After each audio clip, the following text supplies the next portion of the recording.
I also want to give a shout out to this creator. She was keeping me entertained throughout the break, and she's so funny. She really just came out of nowhere, but I recommend it. Girl with a microphone.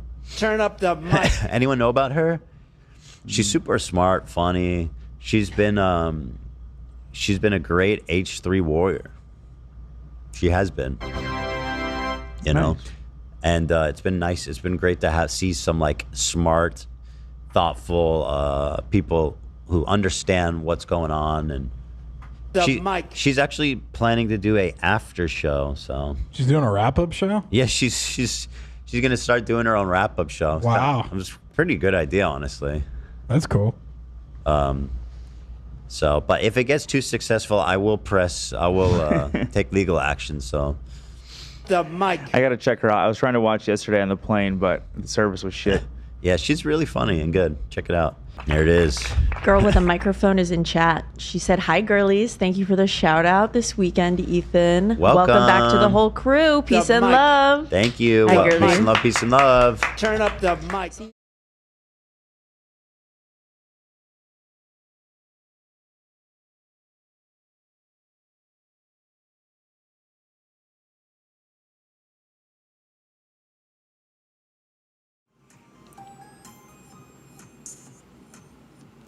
Hi, everyone. Did you guys know that I'm funny and good and smart? Did you guys know that? Yo, today has been nuts. And if you're new here, don't expect like a super polished show. I don't have a Dan. I don't have a Zach. I don't have an AB, an Olivia, a Nate. It is me and my microphone. I don't even know where to start. Hi, everyone. Welcome. Did someone literally... What?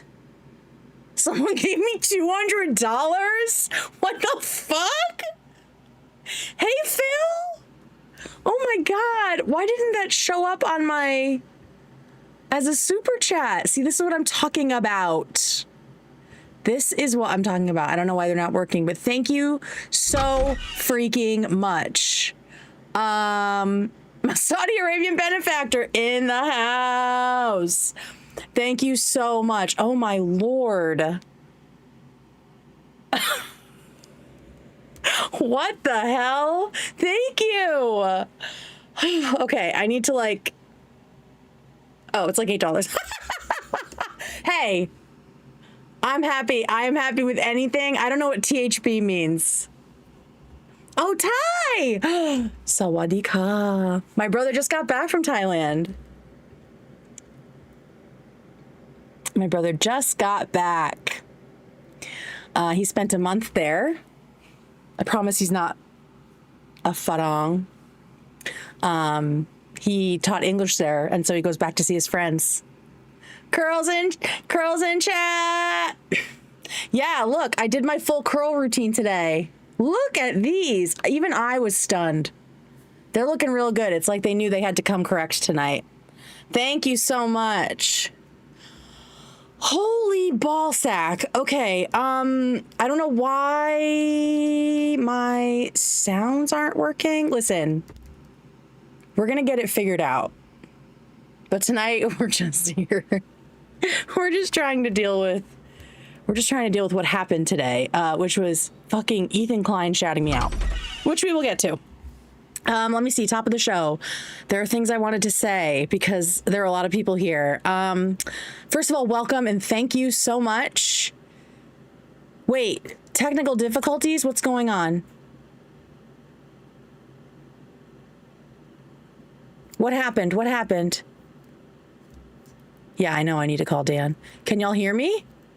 Can everyone hear me? Oh, okay, cool. Oh, wait, let me turn I need to turn my fan off. 1 second, y'all.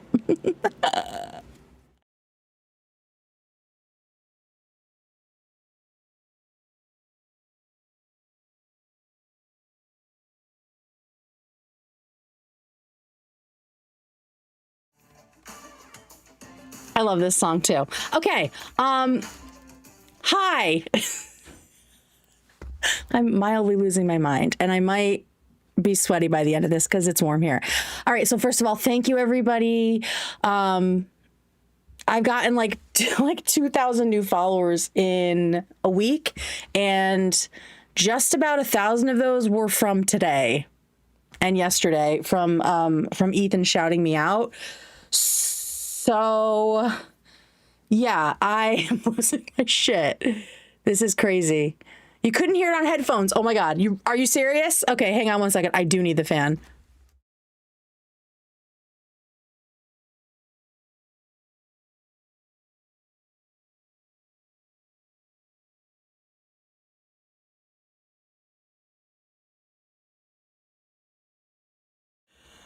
I feel like this is becoming the Olivia T segment with me doing it over and over again. Okay. Hi, everybody. I got the fan on low. We'll be okay. All right. So this is going to be chaos. It might be chaos for a while because I'm just figuring things out. I've been an H3 fan for a long time. I don't want to say like since Israel because I'm not sure if that's when I was watching or if I just caught up later, but been a fan for a long, long time. I've had opinions about it for a long, long time.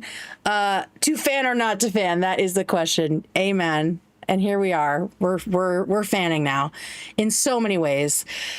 So yeah, I've always had a lot of opinions about the show. Obviously, thank you so much, Shay. To fan or not to and fan? That is lately, the I haven't question. seen a lot of people, a lot of us making content about him and about the show in a positive way. And so I wanted to help out, and I wanted to share my own opinions because I'm an opinionated person. Let's see. I don't know what this is going to look like as time goes on. This is literally the first after party I've ever done. My glasses are so crooked. But there are a few ground rules with which I'm governing myself.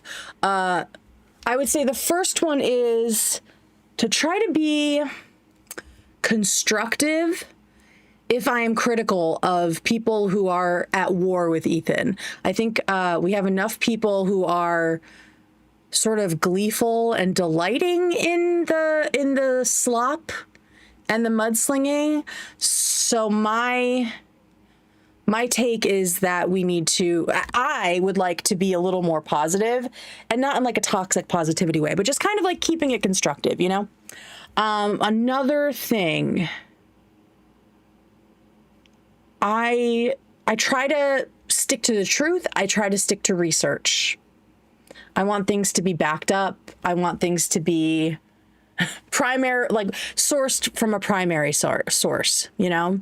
If I'm sent something, I'm going to check it. And if it's weird, I'm going to talk about it. I am probably going to get a different pair of glasses in a couple minutes, but that's fine for now. So this is what I know I want to do on this show. In addition to those things, I want to hear from y'all and be active with the chat, right? Because the whole point is that we didn't have a space like this. We didn't have, we have the Reddit chat, but that's not the same as like a live forum. And I think I'm pretty good at like running a community. I have a little bit of experience with it.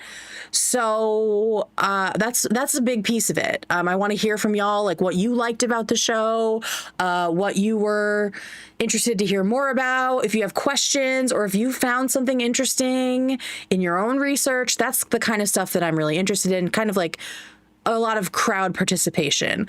I also want to point out my favorite parts of the show or areas that intrigued me, places I have things to add, either from my own background, my own experience, my own expertise, or things that I was curious about while I was watching and did some research. We have some of that tonight about our friend Taylor Lorenz. And then also I might cover tweets and other social stuff that bubbles up after the show. Like I have a tweet from Harley tonight, and a couple other things. But here's what I don't want to do. In addition to like not being petty and not like getting snarky and turning into like the new Adam McIntyre of H3. Because I'm just too old for that shit. In addition to that, I don't want to like try to scoop the show. Like, I don't want to be trolling our Reddit. I consider it ours. I don't want to be trolling our Reddit to find things that I know they're going to talk about and talk about them first. So you will not get that from me. If there's like a big topic that we all know is going to be covered by the show, I'm going to let the show cover it first, and then I will respond to it. Like, I'm trying to set some boundaries here for my reactions, because I want the show to continue to be like the primary source, and this to be a place for us to like debrief. I might like touch on things and say, hey, this happened, and let's see when they react to it, and then we'll talk about it later. And yeah, so that's what I want to do. Fupa Troopa is a fan channel. Oh, great.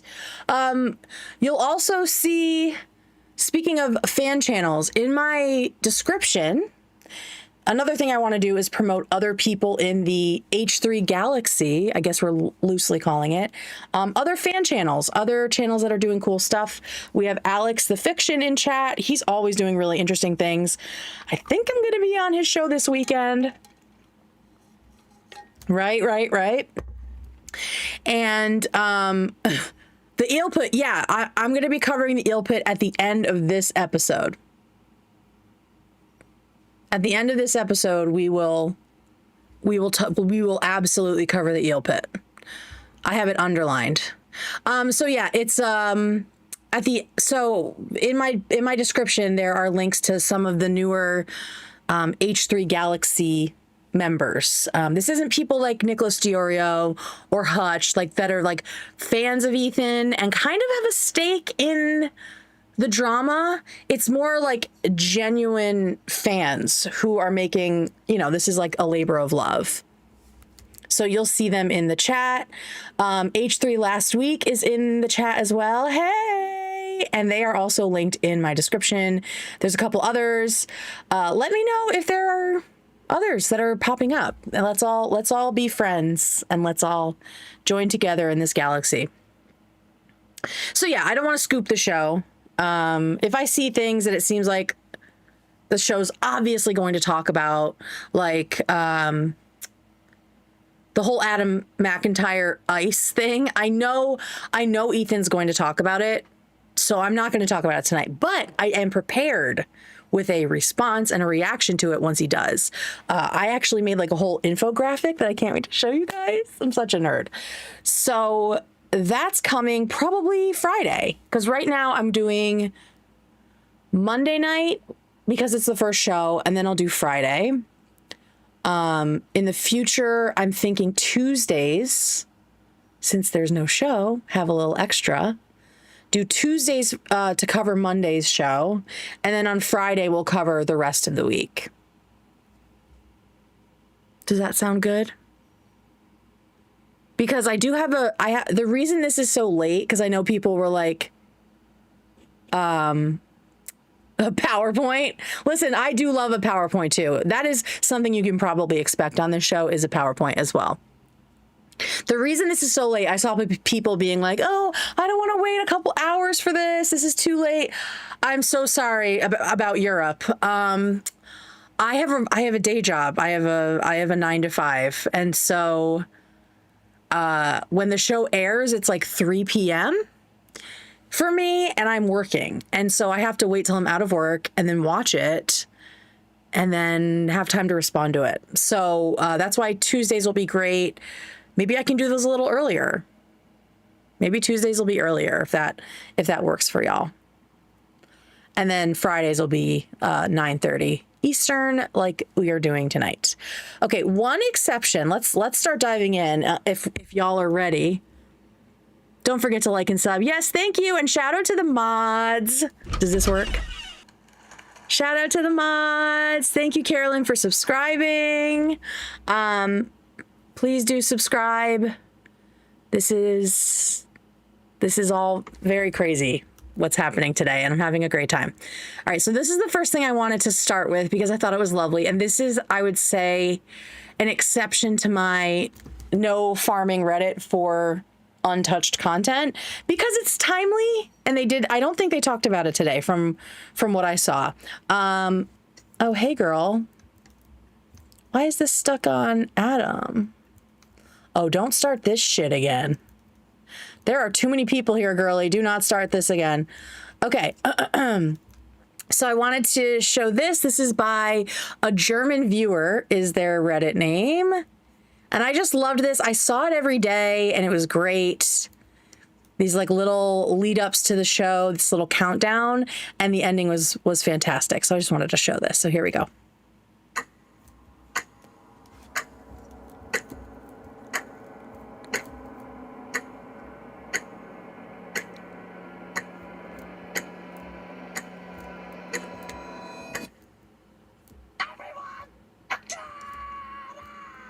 All I need is the rhythm divine. There you go. Lost in the music, your heart will be mine. All I need is the look in your eyes. Viva la musica, say you'll be mine. All I need is the rhythm divine. It's like special right there. Music, your heart will be mine. Yay! So shout out to a German viewer. Their name is. I just love that so much. I love that song. I feel like we did not get enough of that song with the Esteban crossover. There wasn't enough of like the Latin takeover. What was it called in the 90s? The Latin invasion. I feel like it wasn't called Latin invasion. That was awesome. That was so great. Any computer problems is a callback, so it's funny. I love that. Well, we're going to have a lot of callbacks. If I tell myself that, then I'll just be ready for them. All right. And now I wanted to show, obviously, what many of you heard at the top of the show, which is Ethan just like fully breaking my brain today. Here we go. I also want to give a shout out to this You've got mail. Keeping me entertained. Sabo for show gave $2. Sabo for show rules. Queen. Sorry, I'm going to be stopping a lot. She really just came out of Shush! Ethan Klein saying I'm funny. My audio's quiet or the audio of this? Oh, motherfucker. Where is it? This is all the way up. Everything's all the way up. I don't know what the problem is. Oh, I know what the problem is. I know what the problem is. Hang on. I know what the problem is. Let me just zack out for a second. Okay. Let me put my headphones on for this. So it's not doubled either. Audio source is exactly what it is. Yeah. Yeah, it's because I had the wrong audio. You've got mail. Carissa Ward gave $5 Carissa okay, Ward and rules. I've only been watching for a few minutes and I already love her content. Pink heart use this emoji. device. Okay, cool. You've got mail. Let's try this again. Kristen I mean, I'm Booth happy gave to listen to him say I'm funny again. $4.99. Kristen Booth rules. Today's my birthday. Can I get a hey girlie?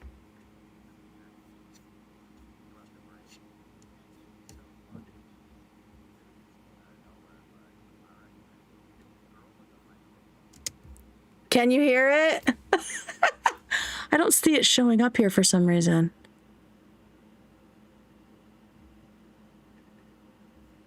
Google Chrome. Happy birthday! Hey, girlie! Hey, girlie! Okay, can y'all hear the audio? Audio. I can hear it in my ears.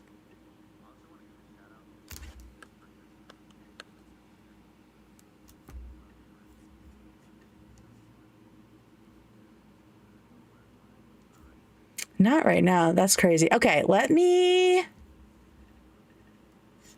Okay, bitch. It's the same thing that was happening to the other thing. Okay. I want to give a shout out to to this creator. She was keeping me entertained throughout the break, and she's so funny. She really just came out of nowhere, but I recommend it. Girl with a microphone. Turn up the mic. Anyone know about her?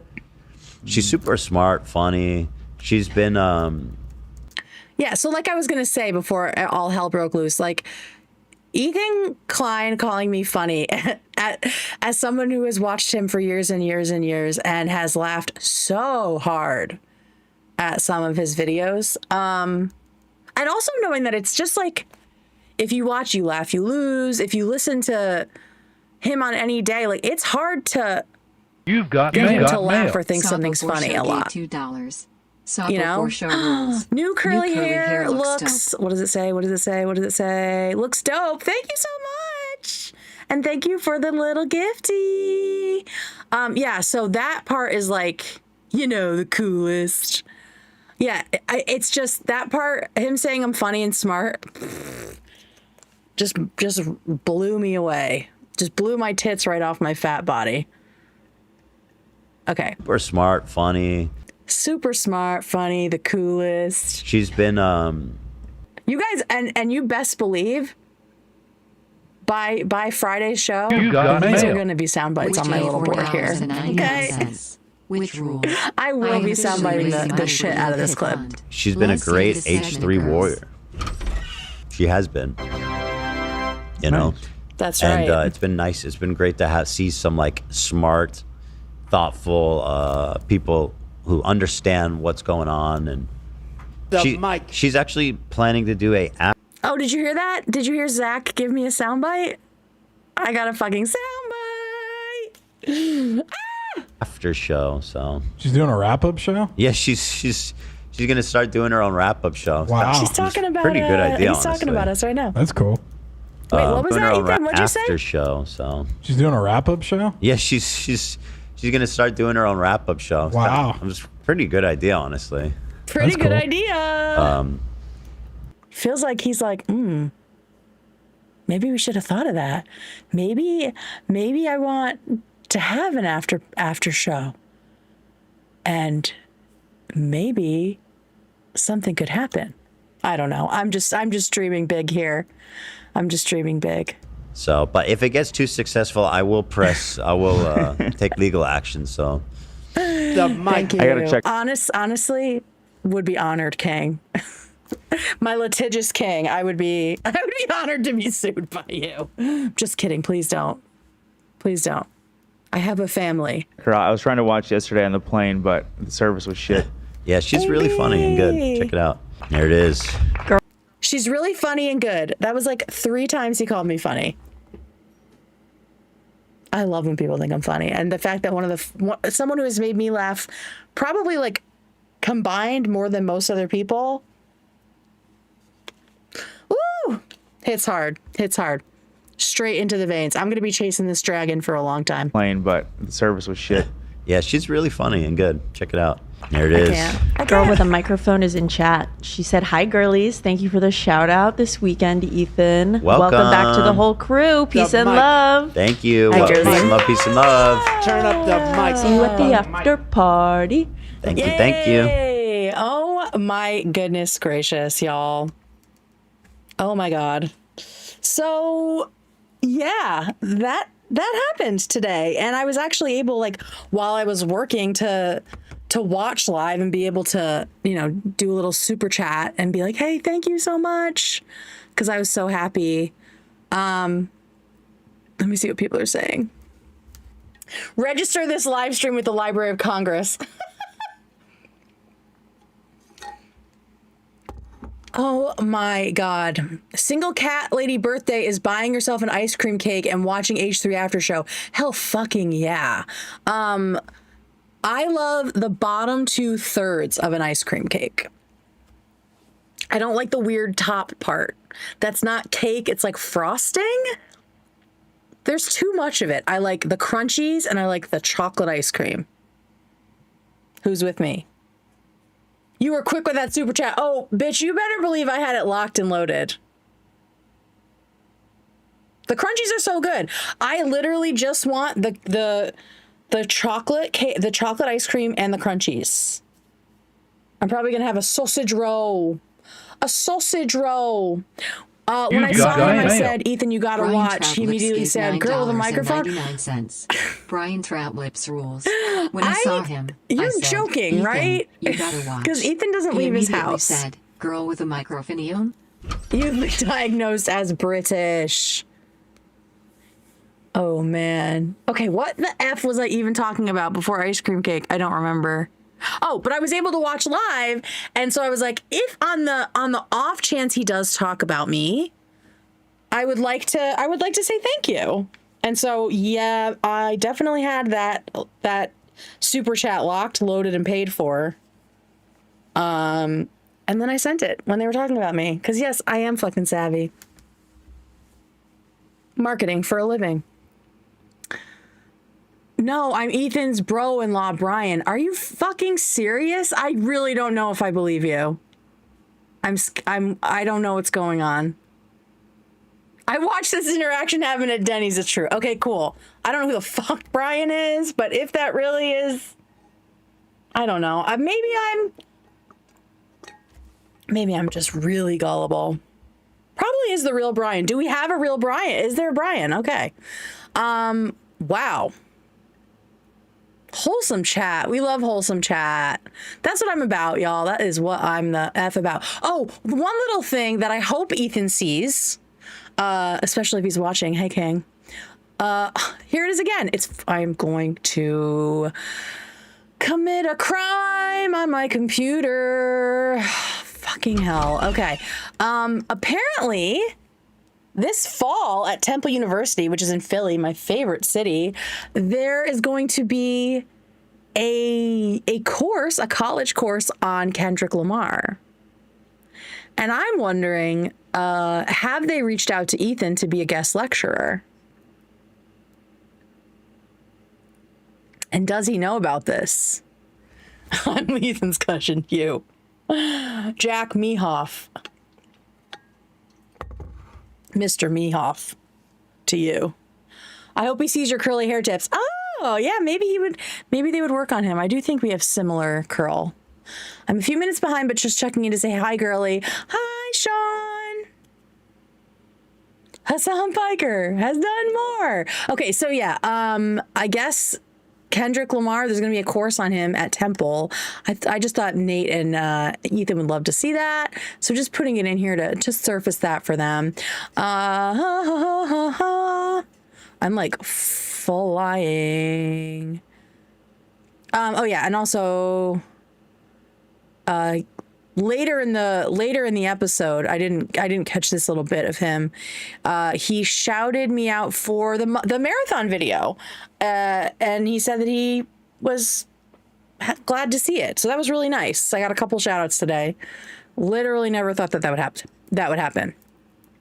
Okay, here's a good idea for people that are new. I got this lovely comment on one of my videos recently, and I thought that I wanted to share it because to me it makes me feel really proud that this person felt safe and comfortable to come into my show with an open mind. So they said, not gonna lie, as someone who grew up in a Muslim family, I've seen firsthand how the Western media literally erases the suffering that its countries inflict on Muslim majority countries.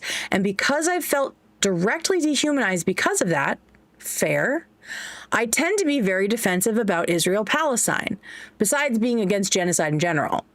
Totally get all of this. And I find it very hard to sympathize with anyone that defends Israel, which, to be clear, I do not do. I do not defend what they do. For that reason, I still don't like Ethan and Hila, but I was actually surprised at just how difficult I found it to disagree with you. Now, keep in mind, I generally have the same opinion as Ethan and Hila, but I guess something about my delivery changed things for this person. I should also add that I'm very fond of Kat 10 Barge. I've done a couple videos about her. Link is in the description.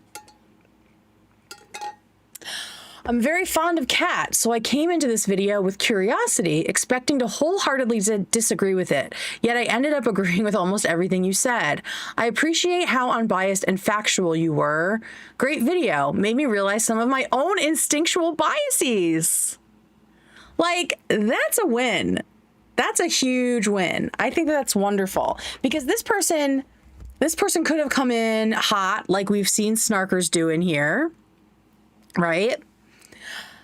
And just insulted me and called me a Zio, even though they don't know anything about my politics. But they didn't. They came in and they, even though they don't like Ethan and Hila and they like Kat, who I've heavily criticized, they still were able to have enough of an open mind to like listen to what I was saying.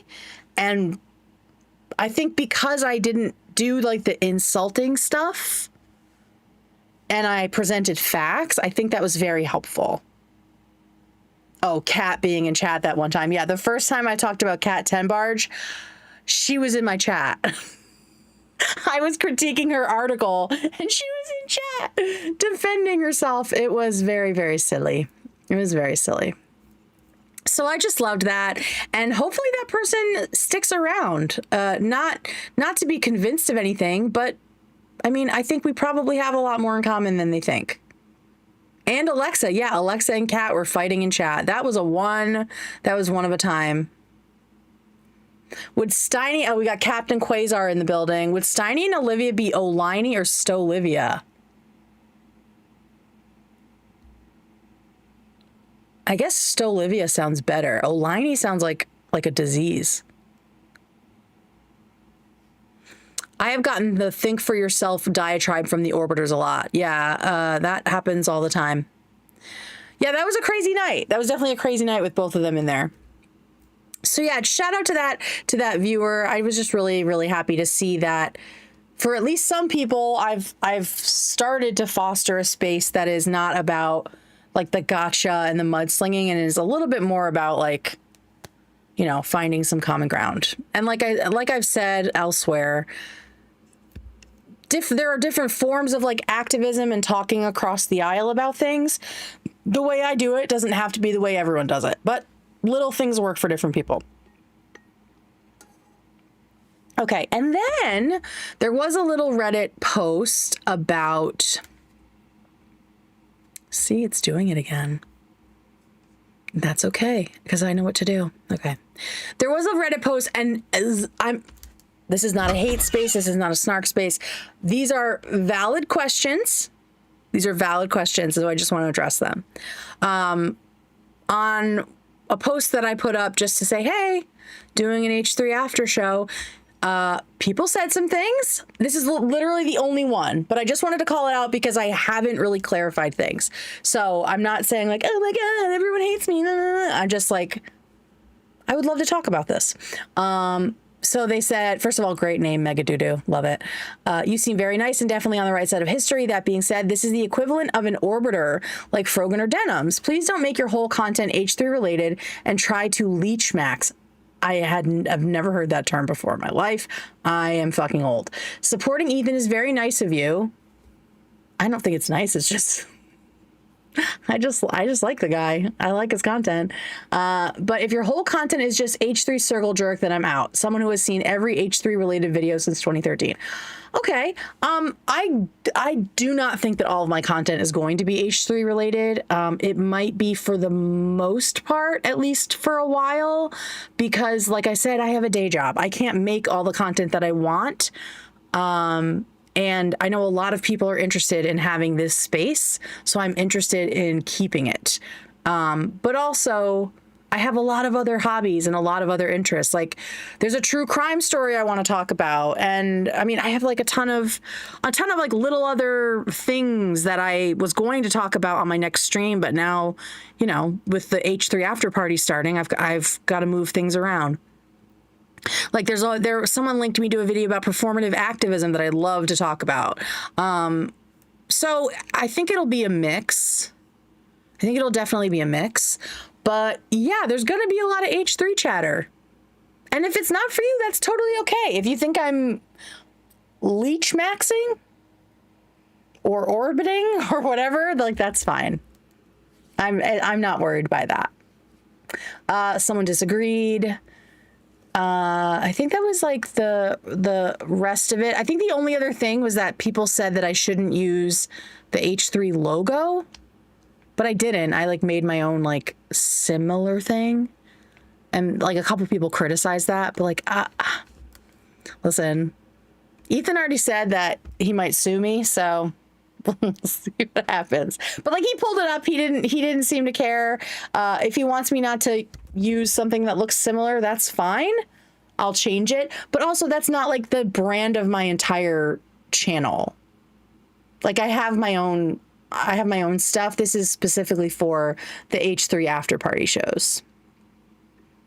I started my own H3 podcast. Fuck it. Yeah. All right, Captain Quasar.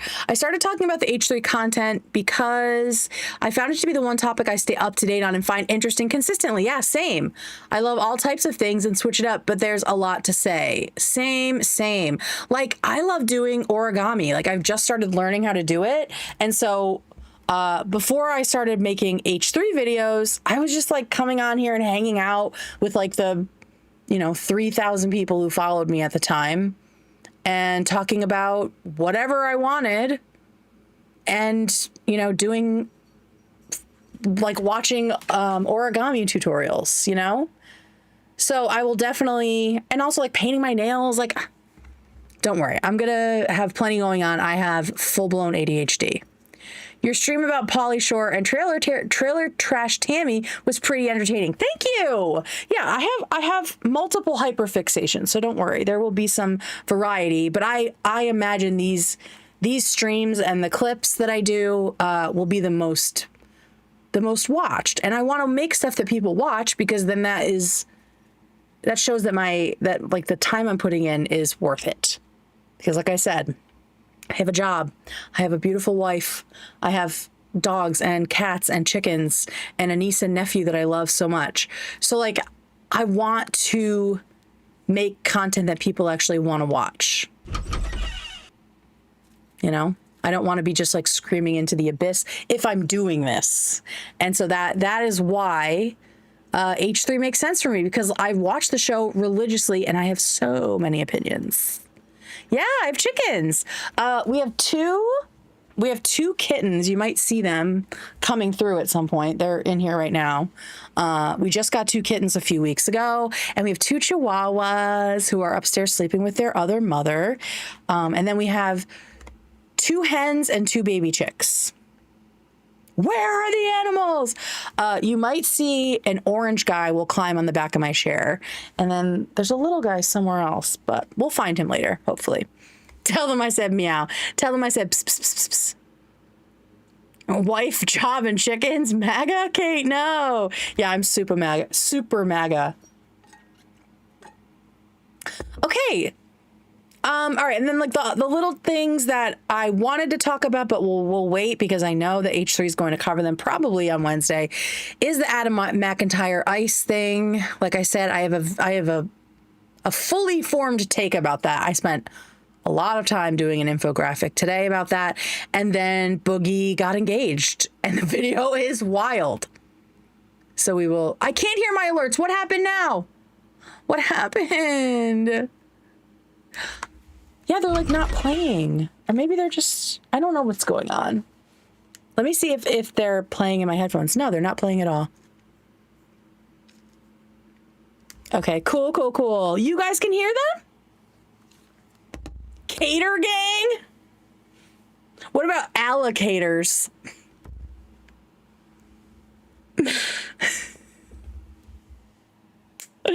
That was stupid.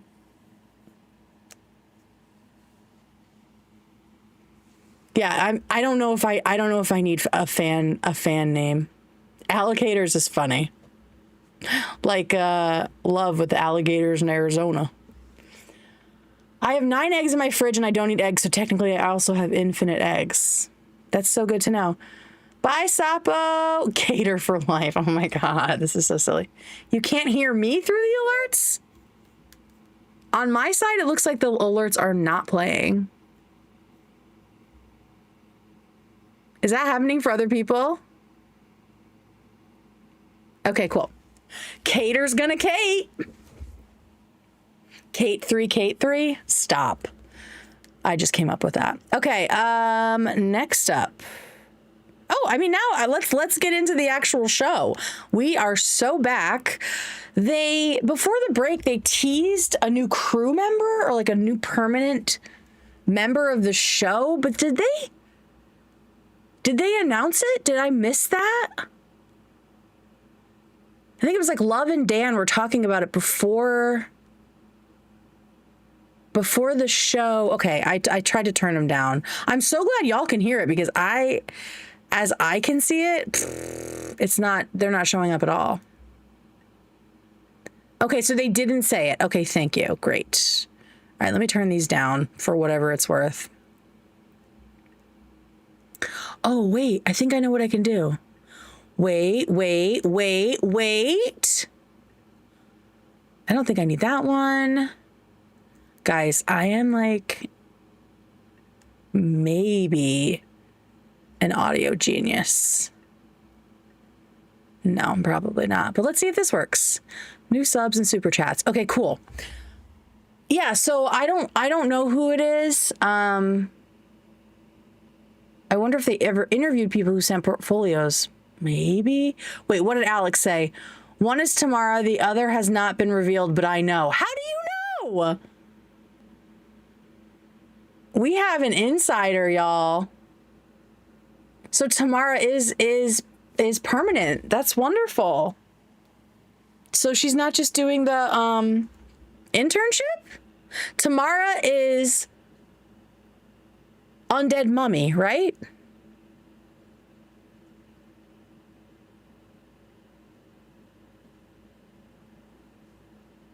I believe. Yeah, okay, so I didn't miss anything. But yeah, so I was wondering about that because they didn't announce that. So I'm sure they'll talk about it on Wednesday. We have Nate back and it's wonderful to see him. I love his shorter hair. I think he looks really cute. And shout out to him for being a lovely new dad. And he has a cam now. He's on camera, which is great. They were hinting about something new. I remember thinking, man, maybe Dan is finally getting his chair. Maybe Hawk is in town and making the chair. The chair just really... Oh, Dan got so screwed with that. They have 2 interns and 1 new part-time employee. Okay, great. I was wondering, it does seem like they have more people because they posted a highlight during the show. While the show was going, somebody clipped a highlight and put it up. I thought that was like insane. It's like, damn, Timestamp Boy's moving fast, but maybe it was someone else. All right. So of course, Ethan is sick coming back. You got to wonder, is he allergic to the show? Is he allergic? Is he allergic to all of us? Shop, Timestamp Boy. I'm like, Ethan, you need to, maybe he needs does he have a sinus infection? Does he need to get like his sinuses dealt with? My sister used to get sick all the time. And then she got like some sort of a sinus surgery and it helped a lot. He's allergic to antibodies. Bye, Alex. We'll see ya. Oh, you'll be listening. Great. Yay. Hi, Alex. Allergic to himself. We don't know what he's allergic to. Yeah, my sister has 2 kids under 5. She's a 3-year-old and a 4-year-old. She's sick a lot. And she also, I think, just is susceptible to that shit. So yeah, having kids is gross. I'm sure it's a beautiful thing, but it's also gross. And Hila, we found out, is going to be getting tatted up. I'm not sure what it's going to be, but I can't wait to see it. And this is, I think, only her second after her little Star of David, right? I'm sure it's going to be gorgeous because she's so artsy. I saw him spit in a cup a few times during the show. Not sure what that was about. Maybe he has a ton of sinus drainage and mucus. Yeah, that's what I'm saying. Like, you might have a sinus infection, bro. You might have a sinus infection. What do you think will happen this season? Last season's finale with the lawsuits was unexpected and beginning with the CC3 cancellation. So I don't know where it is going. Yeah. It's hard to know. Are we gonna get new cast members? What kind of drama should we expect from this arc? It's hard to know. And I love Ethan's new tattoo. I think it's so beautiful. Let me see if I can find it here. Is this the one? Yes, it is. Okay. Then what the F is this? Oh, that's the podcast highlights. That's that. So we'll keep that for later. Okay, so here's another look at Ethan's tattoo. Let me put my headphones on so I can hear it.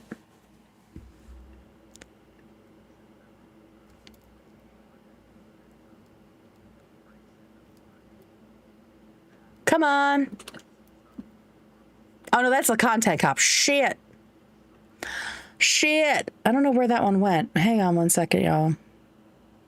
See, we're just working it out. So his new tattoo is beautiful. Maybe they put it up on Reddit. He probably put it up on Instagram. We know that. So what do y'all think of it? I love that the explanation of all like the little things around it and how they represent what the boys like. And the fact that Teddy loves lavender is just like so pure and sweet and wholesome. I just really loved that so much. I think that was my favorite part. He was like, and Teddy loves lavender. Just so fucking sweet. So frickin' sweet. Okay. Yeah, so my first thought when I saw the tattoo was that it looks like a temporary tattoo. You know how they're like so colorful, like the little peel off ones. So I hope it holds up because I think it's a really cool tattoo. And the idea of doing like a full colorful sleeve like that. I mean, I think I'm surprised more people don't do it, but maybe it's got to be super expensive. Bruce is Batman, so cute. Ethan posted a story of CC3 insider chat. Well, let's look at that. Oh, wait. Here's the tattoo. Hey. Oh, nope, of course not. There we go. Isn't it beautiful? I really hope this artist isn't getting hate, but I'm sure that they are. So if you love the tattoo, go and leave a nice comment on the tattoo artist's page. Yeah. Even if it does feel bad, who the fuck cares? It's his body. Oh, totally. I just meant I hope it it doesn't fade too much because it's so vibrant and beautiful. I just love it so much. Oh, so I love that. I love that for him. All right. Someone said that Ethan posted insider stuff. Ooh. Okay. We do have some things happening. We have Hundar. I mean, this is just Hundar's response about the event. Shouldn't have. Hang on. Let's read it. My condolences to the fighters. I'm familiar with the disappointment of sacrificing your time and body for effectively nothing when you thought you were doing some good. Yee. Is that about, was that CC1, CC2? Should have taken CC out back and put a mercy bullet in its brain after year 2. Yikes. If this was how it was going to be run again, and by that I definitely do mean the professional events company involved with the decisions and not just the obvious suspects. That's so true. Like, yes, Ian and Anisa deserve a lot of the blame. They stepped on every rake that existed, right? But there were professionals, people who actually run events, overseeing this, right? Like every single one. So like they definitely deserve some of the blame too. At least it will be a relief to stop getting angry about this. Was Hundar gonna box in CC3? Do y'all remember? Is the Creator Clash website still up?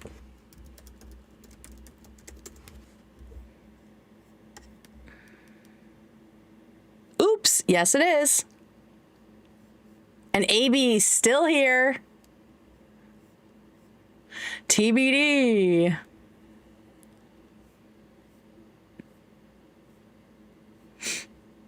Doesn't look like it. It doesn't look like Hundar was gonna do it. Poor Dad. We're gonna talk about Dad. Yeah. So it's still up. AB is still punching. Who is he punching there? I can't even tell. Is that Dad? Did he fight Dad? Yeah, he did fight Dad, right? I'm sad we won't get to see Lena box. I know. She was clearly so heartbroken. I think Aaron's company bit off more than they could chew. 100%. 100%. Yeah, I mean, this is showing a lot of things. I mean, it's clearly worth it to invest or pay an events company that really has a lot of experience, because the fact that they didn't see what red flags Ian and Anisa are kind of tips me off. Oh, I can hear my sounds now. Yay. All right, cool. So there's that. I was not expecting the GLOZELLE K-hole that we went into today. I haven't heard about GLOZELLE in like 10 or more years, right? So I couldn't believe we watched multiple GLOZELLE videos today. And I mean, it's so obvious that even now, I mean, even back then, it was kids who were making things go viral on YouTube, right? Like, it's always been kids. When you watch that now, you're like, oh, it's because kids liked it. I mean, I think a lot of teenagers did too, but it was just a different time. It was a time of whimsical millennials just frolicking with their ukuleles and their weird haircuts, you know? It was a different world. It was somewhat wholesome for a little while. So yeah, so I never saw that coming. GLOZELLE K-hole made me feel like I was 14 years old again. Yes, I know, right? In my opinion, the professional people deserve some blame for sure, but they were walking into a dying event. Oh yeah, but Vicky, I was thinking of like the professionals who were in charge before, right? They must have been working with some sort of events coordinator. Oh, I'm super duper millennial. Look, my statement nail and everything. Isn't that like a super millennial thing? I feel like it is. I started watching and subscribed during the cat chat. Oh, thank you so much. I love that.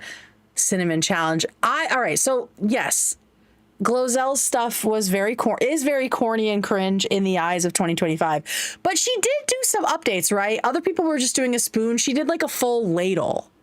Like, that was crazy at the time, right? But yeah, I was like, this is crazy. And also, I'm just going to say it, GLOZELLE, if you're watching, I think you might have grounds to sue, because I don't know if that was transformative enough. There was just a lot of watching, a little bit of, this is corny. Get that bag, girlie. Sorry, no, I'm just kidding. The poo-poo song got stuck in my head for a little bit afterwards, for sure. But I was like, oh, we're just like raw dogging GLOZELLE videos right now. Like, where did we come from? Where did this come from? How are we back in like 2010 or 2015, whatever the hell it was? Dad was talking about the fact that back in the day, people were kind of character acting. And that's even true when doing basic vlog stuff back in the day. That's so true. Yeah, it wasn't really all about like the reality, right? There were a lot of characters. Like Flula was definitely like a character. Her cinnamon challenge was the most iconic one, for sure. That's the only one I remember. It's literally the only one I remember. Raw dogging GLOZELLE. I'm sorry. Not her. Raw dogging her videos. God, I don't want Taylor Lorenz to call me a pervert. Okay, next up. Okay, this I loved. This little bit here. Where is it? Okay. When the guys are are explaining Batman to Olivia. It's just such a beautiful, wholesome thing. I just love when this happens on the show, when the guys just like explain nerd culture to Olivia.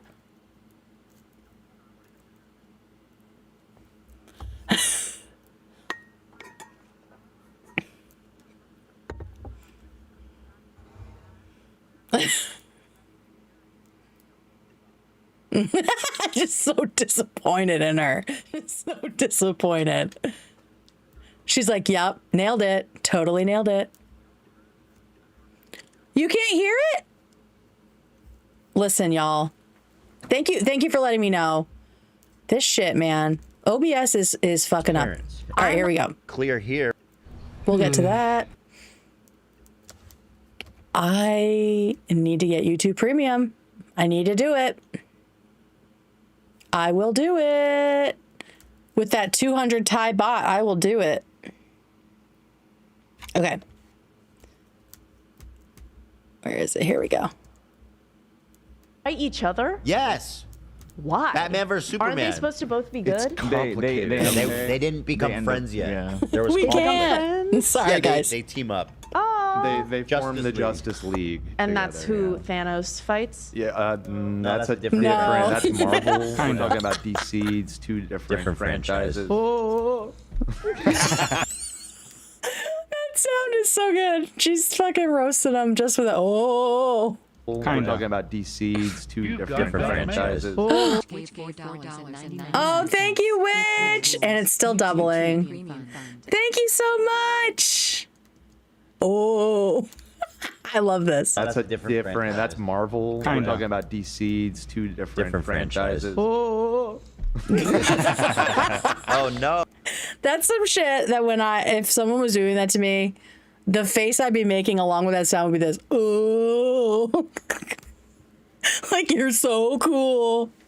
I'm so dumb. Oh, I just love that so much. As I've said in other videos, and apparently people followed me because of it, I don't love hearing men talk. They have to be special men. They have to be men that I enjoy and who are smart and emotionally intelligent. So the boys on the show make the cut on that. So this is the one time where mansplaining is funny and good. Is these guys trying to explain nerd culture to Olivia. It's amazing. And this is just like, it reminds me, I think I like it so much because it's very nostalgic for me, because I was a huge musical theater kid. And when I was in high school, I worked at this like old timey museum. It was like so I worked at this old timey museum, and my job was an actor in like this play for kids. And so it was me and like 3 total nerdy guys, like such fucking nerds.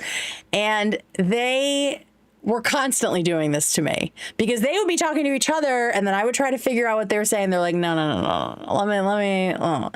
And like the one thing I remember most is that they are the ones who introduced me to Homestar Runner, which is such an elder millennial thing. But yeah, so it's just like nostalgic for me. So I enjoy seeing these like sweet nerdy guys do that. Oh my God, thank y'all so much. You guys are the best. Thank you so much. Homestar Runner. Yeah, that website is still up, by the way. Teen Girl Squad. Still great.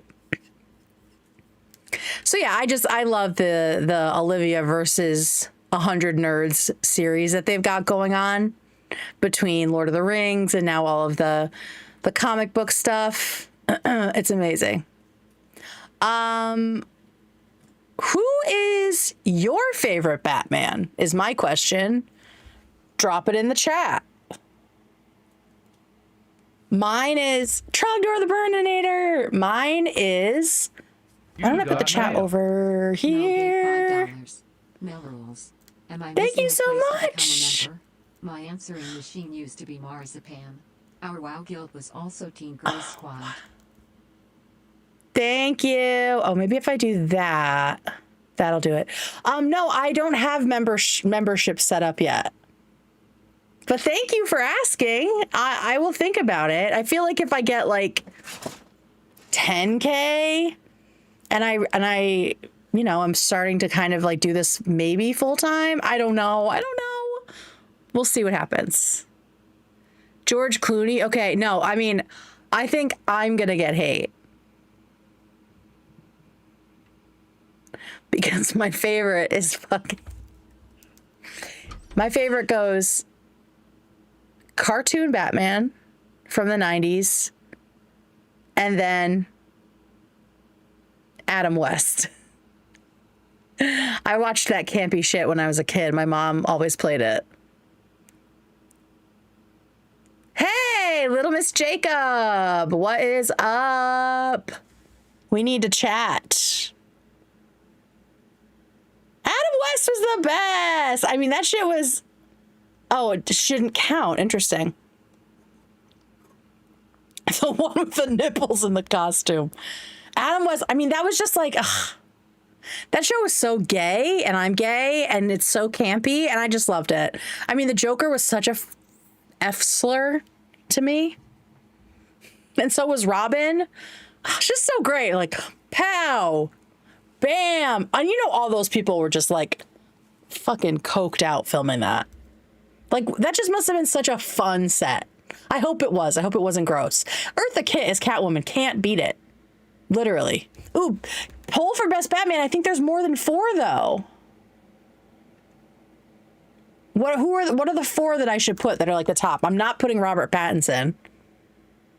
I feel like Michael Keaton to me is like the most iconic because that was like the era that I grew up actually caring about Batman. Christian Bale, Michael Keaton, George Clooney, and Adam West. Should we do those 4? Who would you would choose? I would never choose Affleck. Yeah, I'm doing Adam West because this is my chat. Okay, best Batman. I hope you guys think it's a bad poll. Clooney, Bale. Fun fact: Christian Bale, Welsh. Something I always forget and then have to look up because I'm like, where is he from? Is he American? Is he English? Neither. He's Welsh. Clooney, Bale, Keaton, and West. I feel like the answer is obvious. I also think it's interesting that Michael Keaton played both Batman and Birdman. Adam West as Catman. What was that in? West, of course. Val Kilmer. I forgot about him as Batman. Bad poll. Oh, speaking of chanting things, if you were on the last stream featuring Philo Pilo, I'm in the middle of doing a clip about how to deal with snarkers when they come into your chat. Because we had a great time with Philo Pilo. Fucking Philo! Val Kilmer was a good one. God, there have been so many Batman movies. Jesus Christ. Was it Christian Bale with Heath Ledger? I don't remember. Christian Bale is winning by a hair. Oh no, he's winning by a lot compared to everyone else. I love that Adam West has more than George Clooney. Okay, so it was Christian Bale. I couldn't believe like how long ago Christian Bale had played Batman. I was like, no fucking way. Okay. So we saw that. Oh, that's for later. We talked a little bit about Homestar Runner. So I mean the big story tonight was Creator Clash 3 being like fully canceled, like fully never coming back, not gonna happen in LA, not gonna happen anywhere. It's over. It's completely over. So CC Creator Clash team posted this. We've made the difficult decision to cancel Creator Clash. All existing pay-per-view ticket holders will receive automatic refunds. No action is required. So I guess they already refunded everybody else, obviously, because it was in Tampa and got moved. While the event won't go ahead as planned, all funds raised so far will still be donated to charity. So I know Ethan was saying, yeah, that's the money that Hassan raised. So it doesn't include, I mean, I guess they don't have any profits, or they won't have any profits, right? They won't have anything to give. And how are they paying anybody that was like working on this event? Thank you to all of the fighters for their hard work and dedication, and to everyone who supported us over the years. We appreciate you. Thank you, the Creator Clash team. Well, who could have predicted that? Who could have predicted it, you know? Basically, Ethan raised that money, yeah. CC3 with the white flag. I'm still waiting to get paid back, James. Oh, shit. They emailed me over a month ago. They were going to refund. I wonder what made them finally pull the plug. I'm guessing more people were dropping out. Let me just see.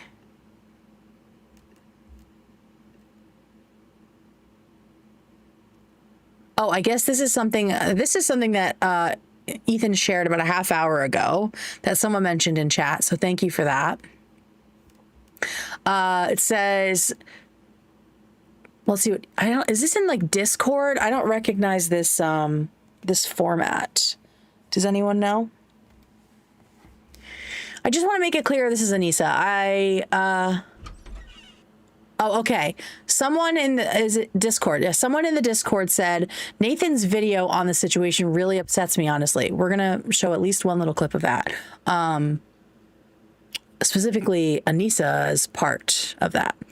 I just want to make it clear that we haven't had any contact or control since we publicly stepped down. That doesn't mean you didn't do messed up things before that.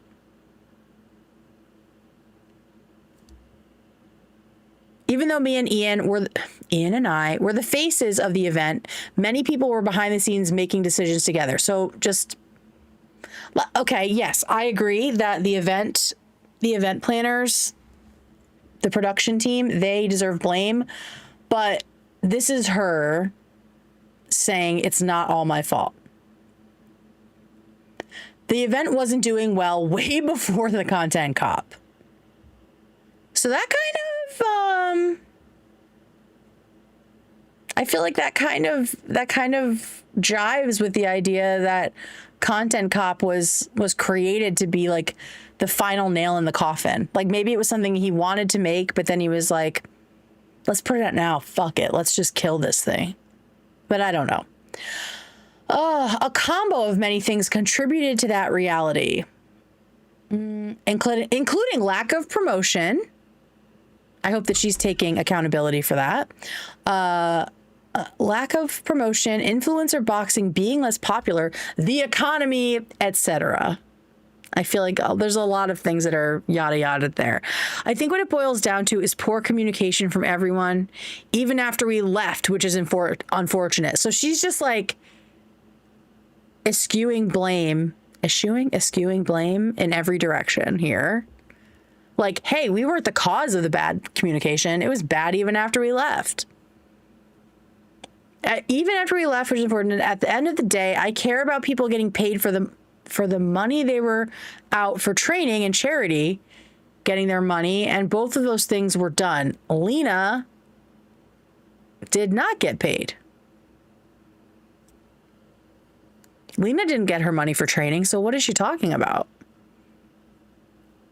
That seems to be what Ethan is asserting. because he footed the bill for that. So if everyone got paid back, why didn't Lena get paid back? Was that, is she lying? Did other people not get paid back? Why the fuck you lying? Why you always lying? Ooh, oh my God. Stop fucking lying. They weren't clocking that Ethan was standing on business. That's so true. How come most fighters got paid beforehand and Lena wasn't? Also that. Like, yeah, multiple fighters were paid before they started. Like, why didn't you pay Lena? Are you misogynist? Are you sexist? I really loved this event, loved what it stood for, and I wanted to believe we could push through, but it just didn't happen. I don't know what she says there, but then she says none of it was malicious. No, I don't think it was malicious. I think what you did to Ethan was malicious, and that backfired on your event, which you were already handling carelessly and sort of neglecting from the sound of it. You've got mail. Thank you. $2. Vicky Morris King rules. Anisa takes accountability challenge. Impossible. Impossible. So true, Vicky. Thank you. Yeah, they were fucking negligent. That's so true. I tried to do like a goal and then it didn't, maybe I didn't put the goal for long enough, but thank you. Thank you so much. Yeah, so no, I don't think that was, they like maliciously stole money. I think based on what we heard from the boxing coach and now from Dad and from Harley, they should not be allowed to run a 5K, let alone a gigantic boxing event where people's paychecks are on the line as well as like their bodies. Right? Like I wouldn't trust that like safety was fully cared for in this situation. Like, did they pay? And like, was EMS paid for? Just negligence, gross negligence. Anisa still hasn't deleted the pinned tweet, right? Anisa gives me secondhand embarrassment. It was just all handled poorly, and it seems no professionals in the space were included in the planning. That's what I don't understand. Like, how did it get so far? Like, they were the ones calling the arena in Tampa to book it and figure all that out. Like, there obviously were other people involved. I mean, even Anisa says that here, right? So yeah, that's the latest tea. Thank you to the chatter who brought that up. We also have Harley's response, because I guess he's been getting a lot of shit because these people are so like, and I'm not just talking about Ian and Anisa, I'm talking about their fans and Hassan's rabid fans. I'm not saying all his fans are like this, but all that like snark-brained community, whoever's fans they are, they're like allergic to accountability. They want everyone else to take accountability, but they cannot absorb any blame that is due to them. So Harley says, people are acting like I'm the CIA and I toppled Creator Clash. In reality, I'm more like Richard Jewell, who just pointed out the bombs. So yeah, first of all, he was like arguing with Nicholas Diorio about this event and defending it for a long time. Like a long time. He was going on and standing up for the event and speaking highly of it and doing more promo than Ian and Anisa were. So the fact that the audience is now saying it's Harley's fault, not like the people that actually ran the event, it's bananas. Absolutely bananas. And then I was so happy to see Dad just completely unleashed. What was the timestamp I wanted for this? I think it was like at 12 minutes. Here we go. And I love this. I love this clip from Dad's video. Please go watch the full thing. I linked it in my description because Dad actually responded, or he commented on my video that I did about him going on lolcow, which was only a couple weeks ago, I think.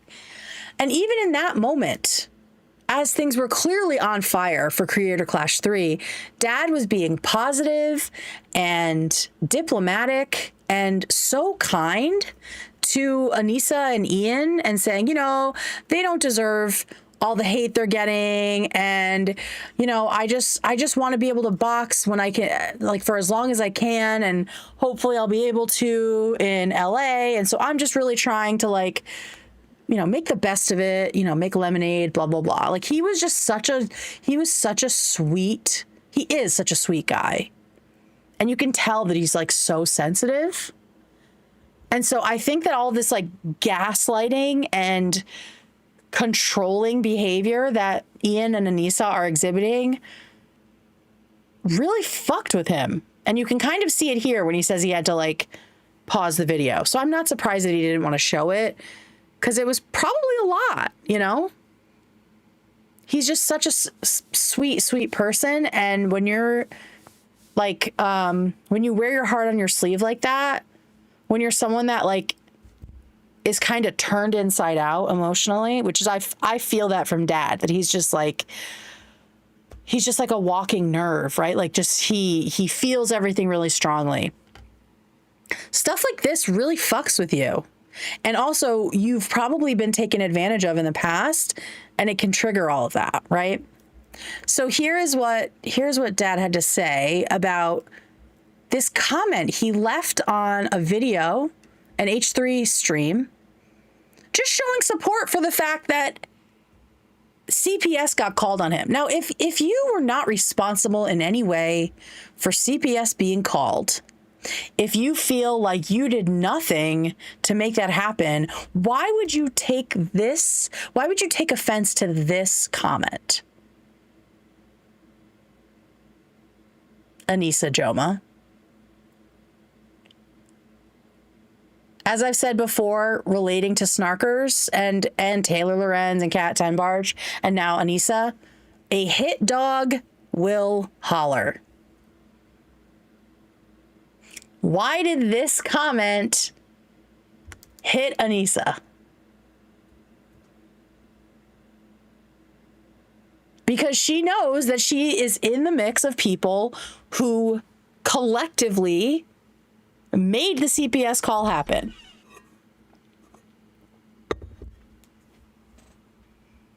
That is her guilt. That is whatever guilt and shame are left in her bubbled up, and she threw them in the face of maybe the most sensitive person in the group.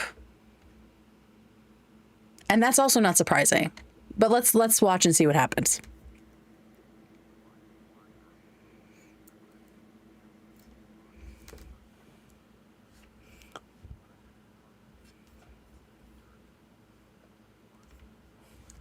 First of all, Dad, of course he would have responded to you. Nathan, you are like such a sweetie. Anyone who doesn't respond to you is crazy.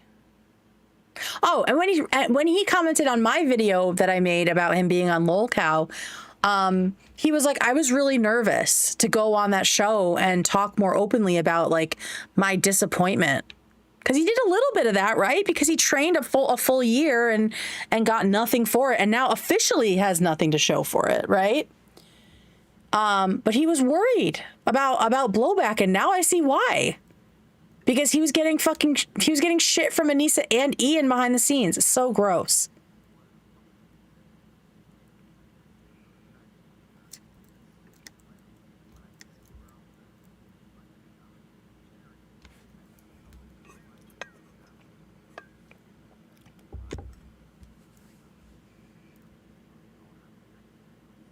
Yeah, that is a normal response. When you see the people who are running an event that you are investing your body in and your time and your life, it's a normal response to kind of question what's going on when you see them actively sabotaging it. again, a hit dog will holler. If you didn't feel bad, if you didn't feel guilty, if you're the happiest you've ever been, you wouldn't be defensive about anything these boxers were saying.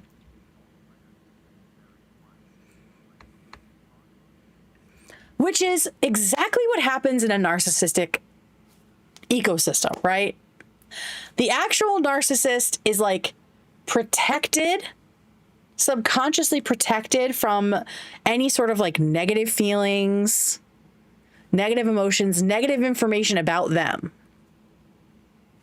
The boxers, because they set it up in a way that if you criticize them, other bigger things will be at stake.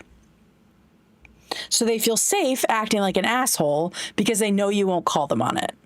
So in this case, they were able to make sure the boxers didn't say anything about the content cop, because if they did, they might jeopardize the event. When really, it was always Ian and Anisa jeopardizing the event. But this is the kind of shit that narcissists do, is they make you absorb all the blame for their bad behavior. So they can just walk around happy as a clam, eating the saddest birthday cake I've ever seen. We'll talk about that as well.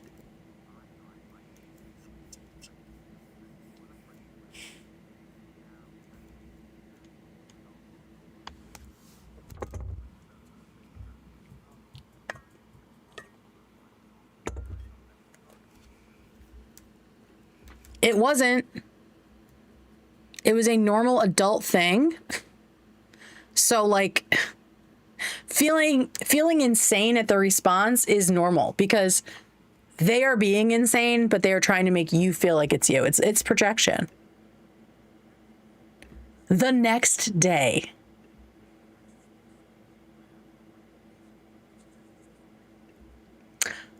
there is I would say a 0.000.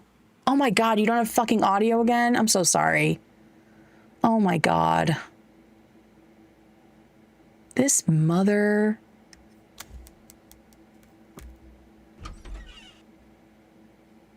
Okay. Restart capture. Okay. By Mike. Whether you're a And then of course, every time I do it, it does that. Okay. So, did you hear any of the dad audio?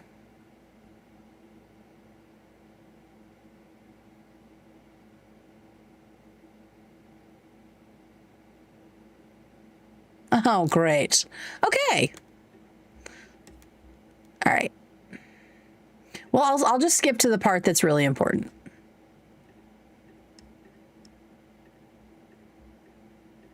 Okay. And go. All right, please tell me you have audio now. As to why Ian and Anisa made this video when we all have an event coming out. So all the fighters had been very quiet and were like afraid to talk about things. So I thought if I made this donation, I could say in a sort of friendly way, Thank you. Hey, yeah, we kind of think this is weird. Hopefully it all blows over. I wasn't trying to insult Ian or Anisa, but I was just addressing the obvious that yes, this is awkward now. I'm sorry. And I felt that was not an unfair thing to do. As I was saying, that wasn't an unfair thing to do. That was a human, adult thing to do.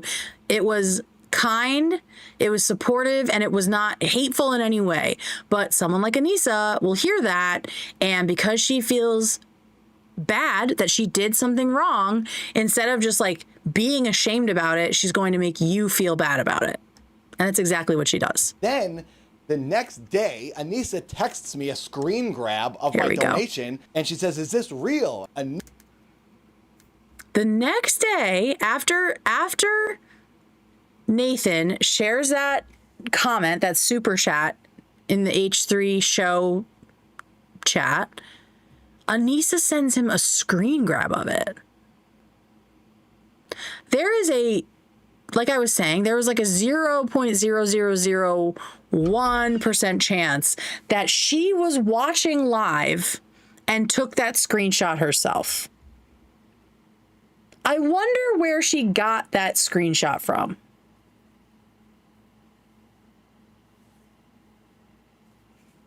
I wonder where she got the screenshot shot from. There's no way that she caught it that fast, because they go fast. The super chats go by fast. Even when they read them, it's like a 5-second thing.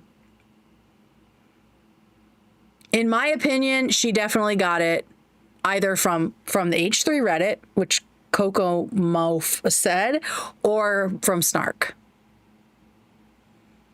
My money is on Snark, or a stalker or someone she knows who is a hate watcher sent it to her, which is just continuing to prove our point that there's like this coordinated, crazy shit happening behind the scenes of all of this that is just like so insecure and stupid. I'm a little behind, but I got super hyped when you said you would talk about true crime. Yeah. Once in a while, there's something that interests me. I'm not like a super fan, but sometimes some of the stories do. Okay, here we go. Anisa took that as I was supporting her and happening again. This is the shit I'm talking about. I fucking hate OBS. It keeps just like freezing. I don't know what's going on. But I'm getting it back. I'm seeing it now. I'm keeping an eye on it. So then Anisa makes me feel guilty and bad for what I thought was a nice thing. And she's like, oh, I can't believe you. It was a nice thing. This is so sad. Like, he's such a sweet, nice guy. Like, remember how like genuinely worried and like upset he got about like the fake feud with Ethan? Like, he's too pure for this world. He's too pure.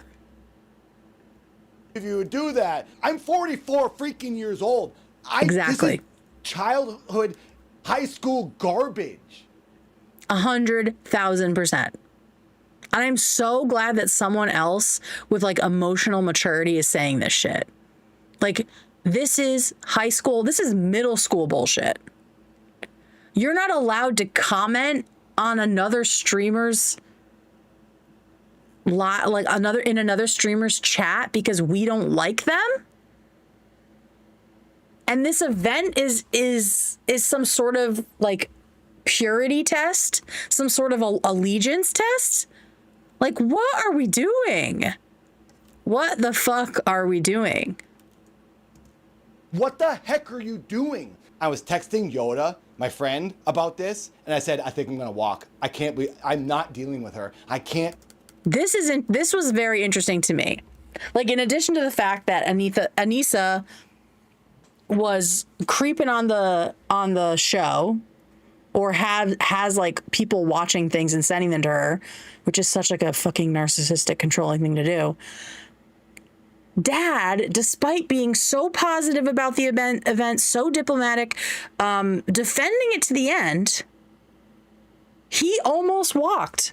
It sounds like as soon as Content Cop dropped. And that was like years ago in internet years, right? In internet time. So that was very, very interesting to me. I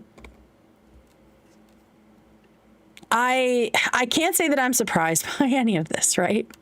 None of it is surprising. Like, this is just like more absolute narcissistic behavior. And like, to make what was supposed to be a charity event to some degree into this weird test of loyalty is just it's hard to understand, because emotionally I think most of us are so many developmental stages past this kind of behavior that it is really hard to understand what is even happening, right? Like, you say Ethan's obsessed with you, right? Obsessed with me, sexually obsessed with me, whatever the fuck. You have people sending you screen grabs of super chats from the live show that aren't about you, that are just that are from someone who you consider to be like, what, in your control? And you're trying to keep people like Dad, one of the biggest promoters of the event, even though he was having questions about it, you try to keep someone like that from going on literally any show to promote it? Because they might say something bad, like, but Ethan's the one who's obsessed and mentally ill and all this other shit. Girl, please. Like, she and Ian, but although it seems like Anisa is doing a lot of the work here. She tried so hard to control the narrative about the event, about her and Ian, about Ethan, that she was trying to like control adults.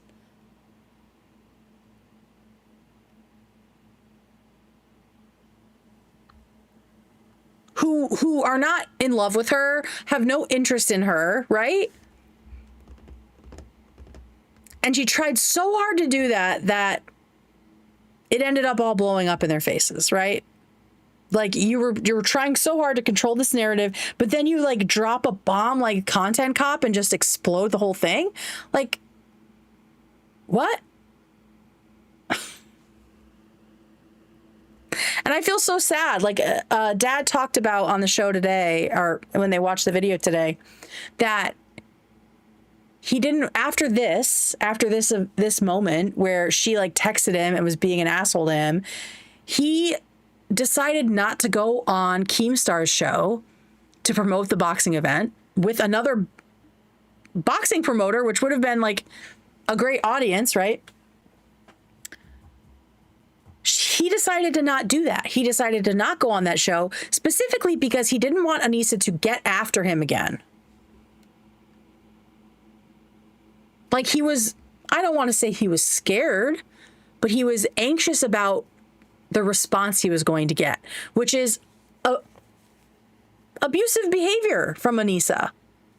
Like you are scaring people into silence. He was worried about what would happen, so he kind of like obeyed and just like took the path of least resistance, which I don't blame him for. And my thought when I heard that was like, if she feels comfortable intimidating people she doesn't even know that well and treating them this way and sort of manipulating them into doing her bidding, what is she doing in her home? What has she done with loved ones and friends? If she's doing all this weird triangulation with people she doesn't even really know, like imagine the systems of narcissism that are potentially at play in her home with Ian, in her family, with her friends. Like, I see Ian as kind of a sensitive guy. I would say not as sensitive, obviously, as Nathan, but like especially now, there's like a rawness to him, right? Where he just is like, I just feel like he's always walking on eggshells. And I feel so bad because you can just see how literally triggered, not in like a sarcastic way, like how triggered Dad got as a result of that shit. And then apparently like Anisa and Ian were like talking shit about Dad to other creators. Like, it's just so unprofessional and just so mean. It is such elementary, middle school mean girl behavior of talking shit about your literal friends. Like, that happened all the time. Like, girls, you would go to their house for parties and for play dates and things, and you would hang out all the time. And then all of a sudden you find out that this girl is like saying the most monstrous shit about you behind your back. It just doesn't make any sense, and it makes you feel crazy.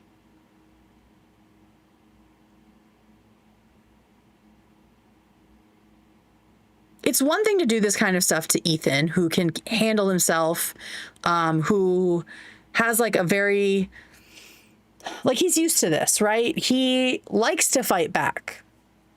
He doesn't care about being liked by people, which I think is a strength. But to do this to someone who is as sweet and sensitive and I would say emotionally vulnerable. Like, Dad is very open with his emotions. Nathan's very open with his emotions. To do it to someone like that, that's bully behavior. That's abuser behavior. Like, she thought she had Nathan under her thumb. And so she pulled on the leash when she saw that super chat.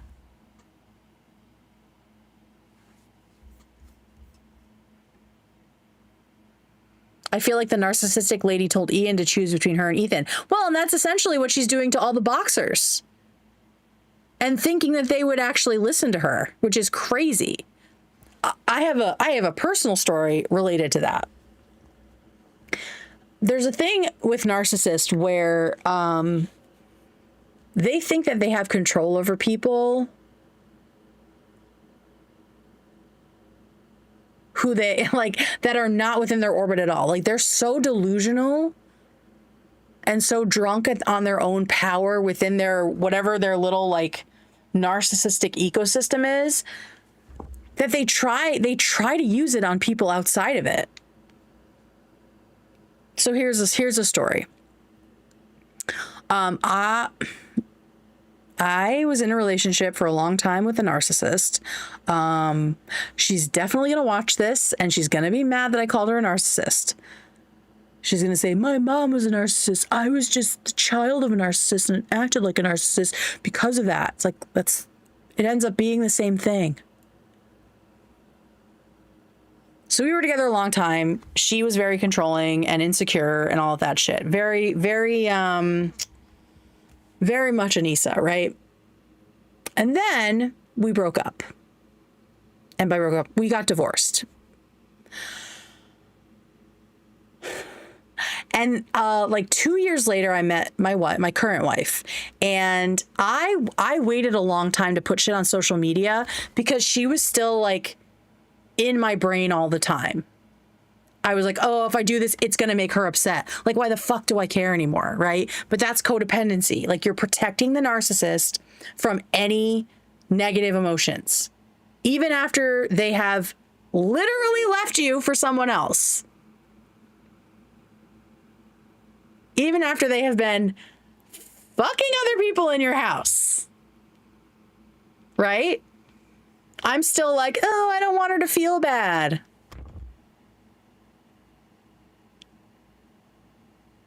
Now your ex-wife is a snark moderator. Honestly, if there becomes a girl with a microphone snark, guaranteed. She's done some wild shit. She's done some wild shit online about me. But yeah, so I start dating Liz, my current wife, and I'm like not posting anything on Instagram about it. But my wife, girlfriend at the time, doesn't have this baggage. She's not worried about things. So she posts a picture of us, right? Posts a picture of us. It's really sweet, right? Just sort of like hard launching us on the gram. And that same day, my ex texts me and says, can you block me? Can you block me, or can you go private on Instagram so I can't see your stuff? It's really bothering me. And I was like, what? And she's like, I need you and your new girlfriend to go private. I need you and your new girlfriend to go private because it's triggering me to see you guys. This is someone I am completely divorced from, have not spoken to in months and months and months since the divorce was signed. And she's like, I need both of you to go private.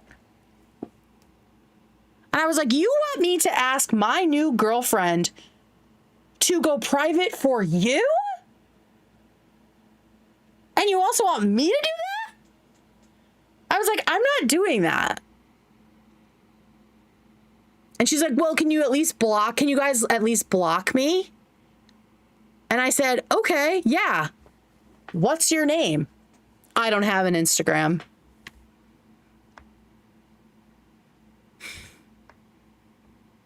I'm just stalking you and you can't block me, which is why I'm asking you. Like, the audacity of her demanding that a grown woman she has never met is be beholden to the narcissistic ecosystem she created for me. Oh, I have a zillion stories.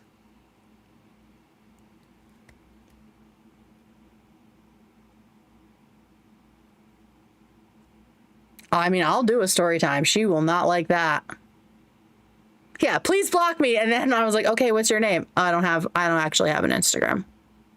I just watch you, blah, blah, blah. So she doesn't have an Instagram, was already stalking my new girlfriend.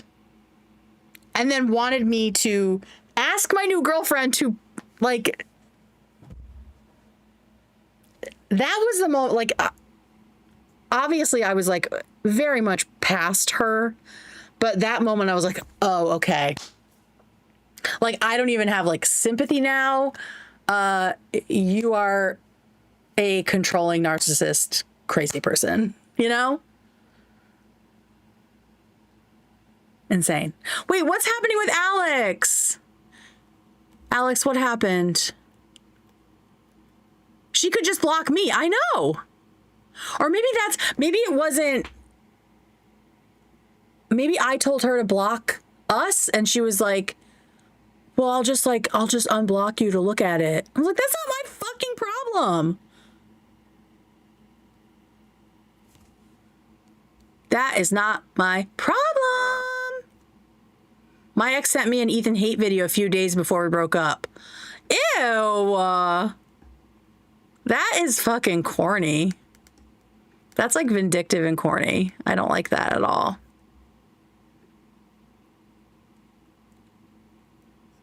Unreal. Yeah, people are weird, man. People are fucking weird. I could do a story time someday. The thing is, I have sat on all of it. We got divorced in 2013. And I have sat on all of it because she goes nuts anytime I mention anything about this.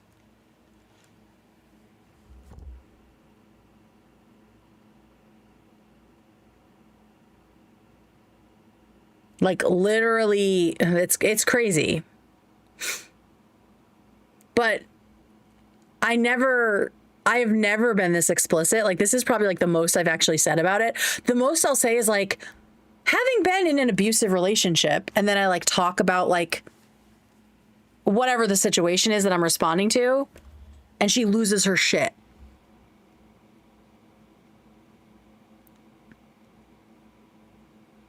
But it's like, girl, you know how generous I am being by not saying a lot more. You know how generous I'm being. Okay, I will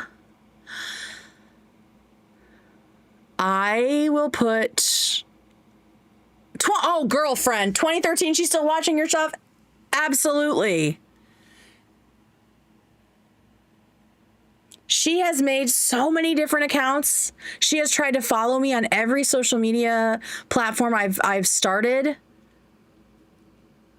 She tried to message me here when I started on YouTube. She tried to get a cameo from me like 2-3 years ago. She might be here now. It's very possible.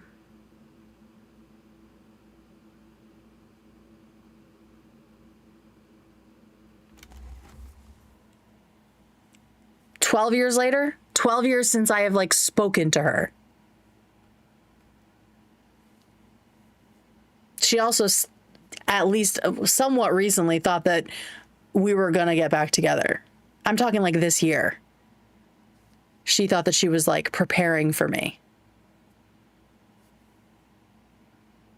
I don't know how to say it any more than I've already said it. Like, I've literally not talked to her at all. We are so off topic. Okay, a fun thing I wanted to show. And I will think about doing the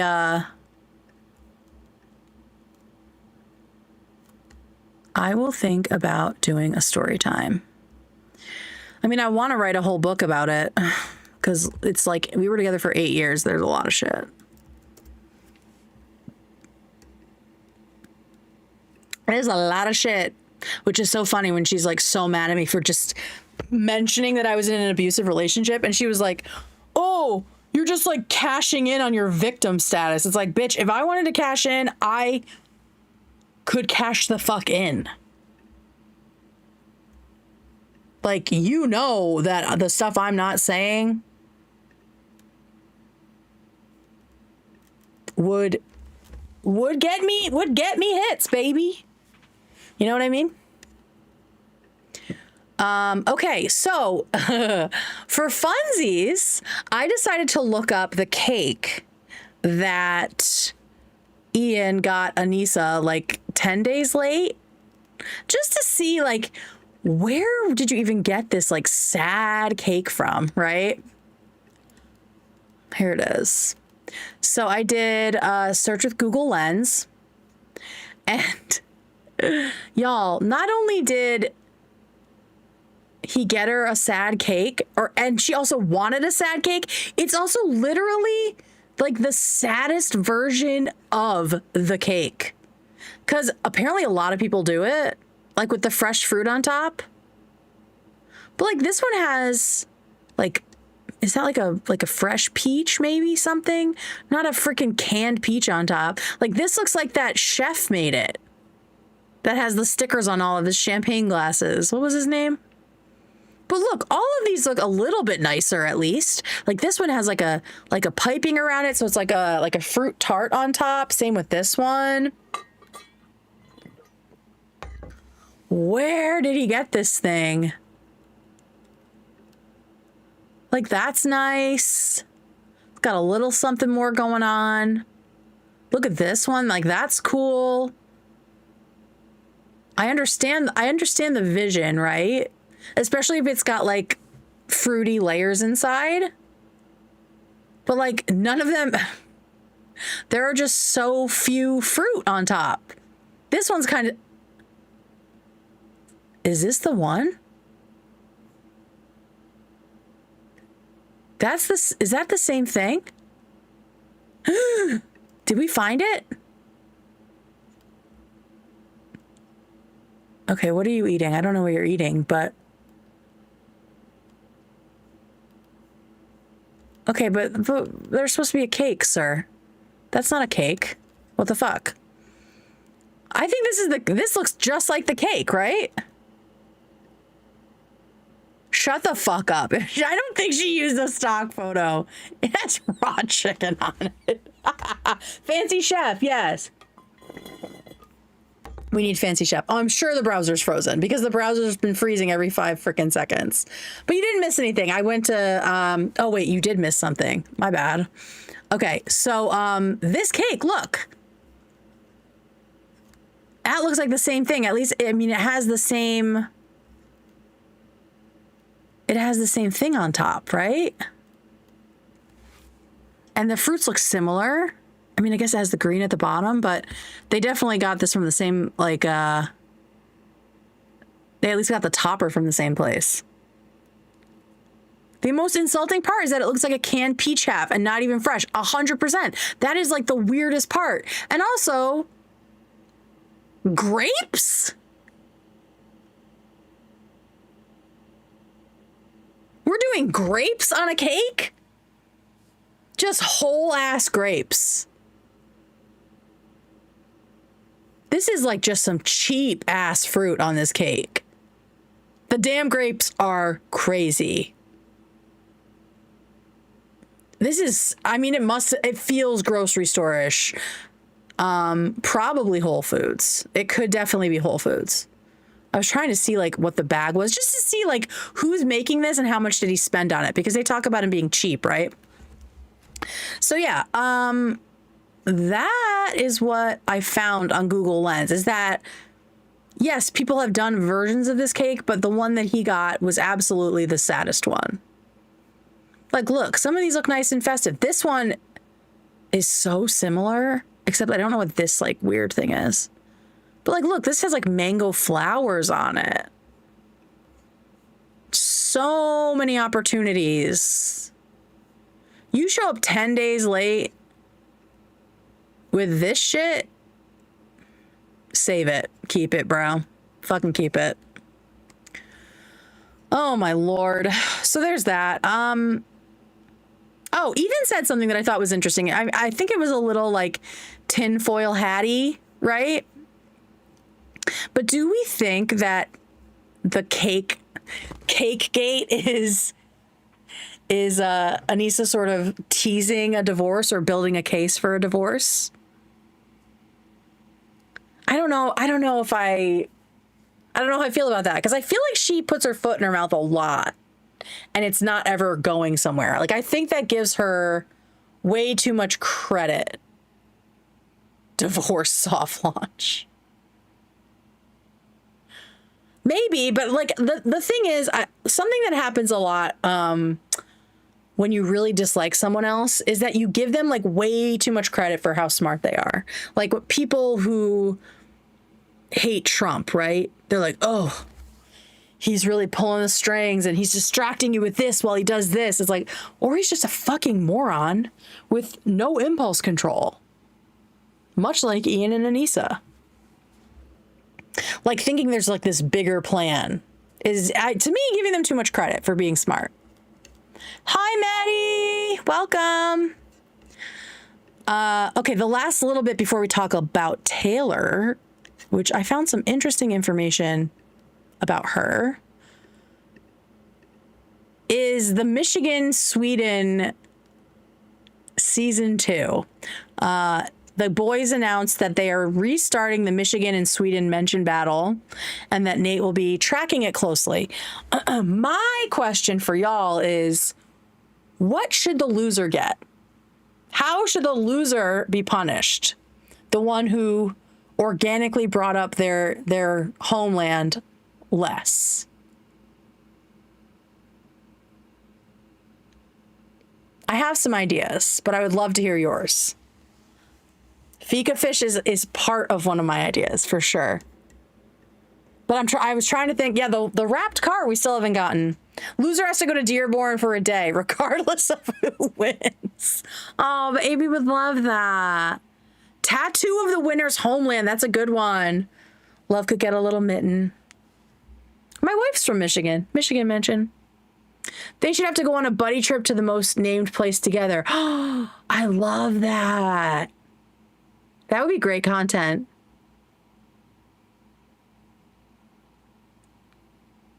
I love that. Loser spends the day with cousin Tim. I think, I think like love having to spend time with cousin Tim would be great. Love stickers is shop.youngfika.com, I believe. And Young is Y-U-N-G. Loser box is Lena. They should just kiss. Everyone should just kiss. Loser has to eat that sad cake and all the grapes on it. Grapes first. I did memorize the URL. Well, it's short. It's easy. I have a decent memory for that stuff. My thought was, and it was specific to each of them, because I think if Love loses, it should be like a Michigan-themed punishment. And if AB loses, it should be Swedish themed. So obviously, AB, if he loses, he has to... This is so specific because Ethan loves this. He has to sniff the finger of someone who dipped it in Fika fish. He's always like, smell it on my finger. It's just so gross. So he has to get a fika fish funger. I think would be a great punishment for AB. If Love loses, he has to go down like the Detroit murder slide in like a windbreaker suit, like something really, really slick with no friction. Those are my thoughts. And maybe something with Cousin Tim, because the funger is bad. Funger will show up.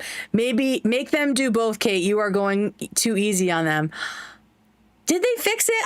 I think even if you were in like a frictionless suit, a loser gets fungered. Gross. Oh God. Date with Cousin Tim is really good. I just think the slide would be so funny. Maybe Love has to go down it with Cousin Tim. Cause listen, as a fat bitch, we cook down a slide. That's a good time to be fat. You go fast down a slide. The momentum is crazy. The momentum is crazy. Or he has, oh my God. Now I'm like thinking of carnival shit. You know, like the scrambler where you get like shoved into a corner. Love has to be the inside guy with Uncle Tim or Cousin Tim. Just get crushed by Cousin Tim on the scrambler. You never want to be in front of a fatty on a slide. So true. Because guess what? They didn't leave enough time between us. They underestimated how fast we're coming. On a fucking water slide. See you later. We're about to decapitate you in the fucking wading pool at the end. Oh my God. You watch Nicholas Diorio? Oh wait, you're talking to someone else. So yeah, like a torpedo, 100%. God, I love a fucking water slide. You know, you just like come over, like someone's like just popping up and you just come over the top of them. If you have a fat person behind you on a water slide, because guess what? We're going to water parks because you don't got to get strapped in and get embarrassed when you don't fit in the seat. Water parks are like, get your fat ass in here. If you see a fat person behind you, just be like, after you, king, queen. You've never had that happen where, this was probably because I was at like the water slides at the beach near my house where they were not, I mean, the people running it were like 16. If they don't leave enough space between people, as soon as you go underwater in like the end pool, whatever they call it, the reception pool, it's likely that there is someone coming down hot that is going to just fucking clip you just as you're coming up out of the water. Yeah. Oh, the lazy river. Oh, I love the lazy river. So yeah, that's I think that's like we'll call that an education for tonight, is that if you have a fat person behind you at a water park, be like, "Oh no, please, after you." The reception pool. What do you call it? Being fat on a slide makes me wish I'd more than half paid attention during physics class. It would be easier to remember to just stay in the lazy river. Oh my God. Lazy river's great. I love a flume. They're usually plenty of room on them. But yeah, water slides are great. So yeah, water slide tips. Get there, be the first there in the morning, less pee, and let the fatties go first. Damn, I need to go to a fucking water park, like stat. Okay, so let's all noodle on the Michigan versus Sweden punishments, because that's way more fun than anyone winning a prize. And let's talk about Taylor Lorenz. Yeah, the water park is the one place where fat people have fat privilege. Once they put in like some lifts, then we'll be talking. That's a lot. It's always a lot of stairs. Or like build it down into the ground. Stupid. Ooh, okay. All right. I'm sorry. I'm seeing chat. Swim up bar. You want to talk about pee in a pool? You want to talk about pee in a pool? Let's talk about the swim up bar. Fucking rancid. Did I pee? Yes, I did. It was my sister's wedding. Wait, which information? Oh, swim up bar? Oh, girl. Okay, picture it. Jamaica. 2016? Maybe it was 2016. My sister's getting married. We're at this beautiful resort in Jamaica. Swim up bar. Everyone's partying, right? Everyone's partying. I have a couple to drink, feeling good, right? And I'm just like holding it, and I'm looking, and I'm like, oh, the bathroom is so far away, and I'm like drunk, and I'm having such a good time. I don't want to get out and like pull down my bathing suit because I had like a one piece on. And I was like, oh God. And then I look around and I'm like, I haven't seen not one of these motherfuckers get out of this pool all day. I haven't seen anybody get out of this pool. Everybody's pissing in the swim up bar pool.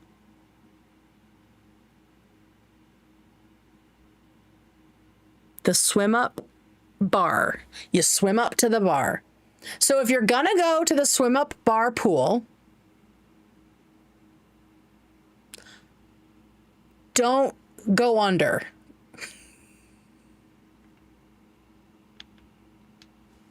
Okay? Don't go under. Don't open your eyes underwater. I'm just saying. I mean, and maybe other places the bathroom's closer and people don't, but I did not see anybody get out of that pool for hours, and everyone was drinking hard. So if you're at like a resort, like I would say go in the kids pool. Honestly, the kids pool definitely had less pee in it. I feel like there's like an image. It might be, maybe it's doctored, but like swim up bar. It's because everyone's fucking disgustingly drunk. Swim up bar aerial, cloudy. Let's see if I can find it. I feel like I've seen it before.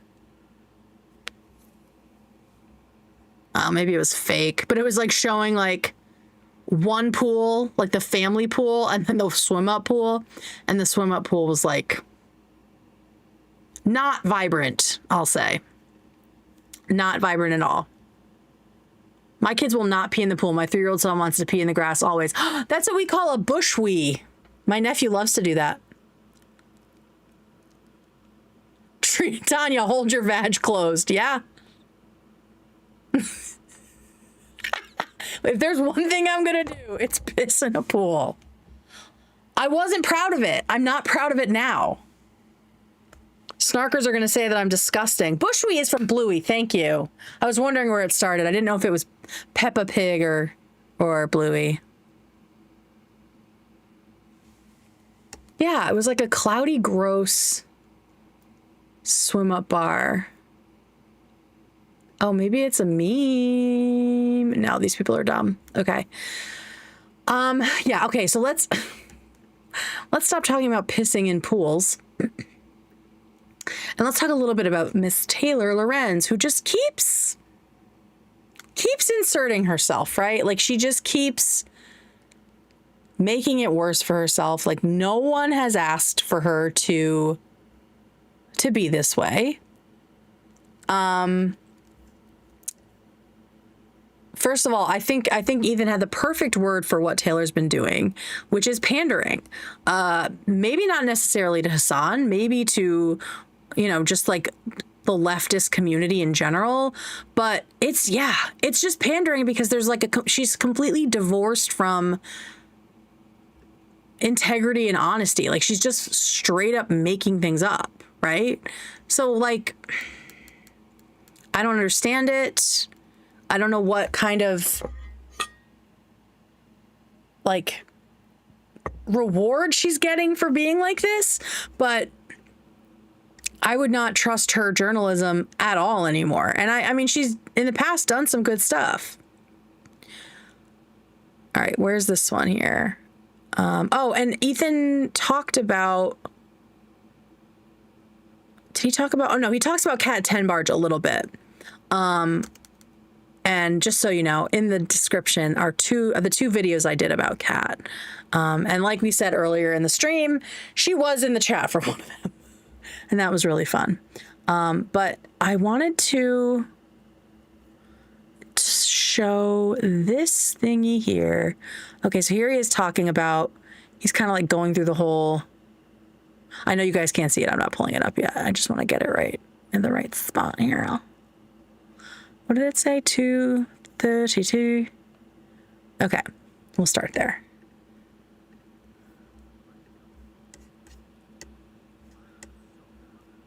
Okay.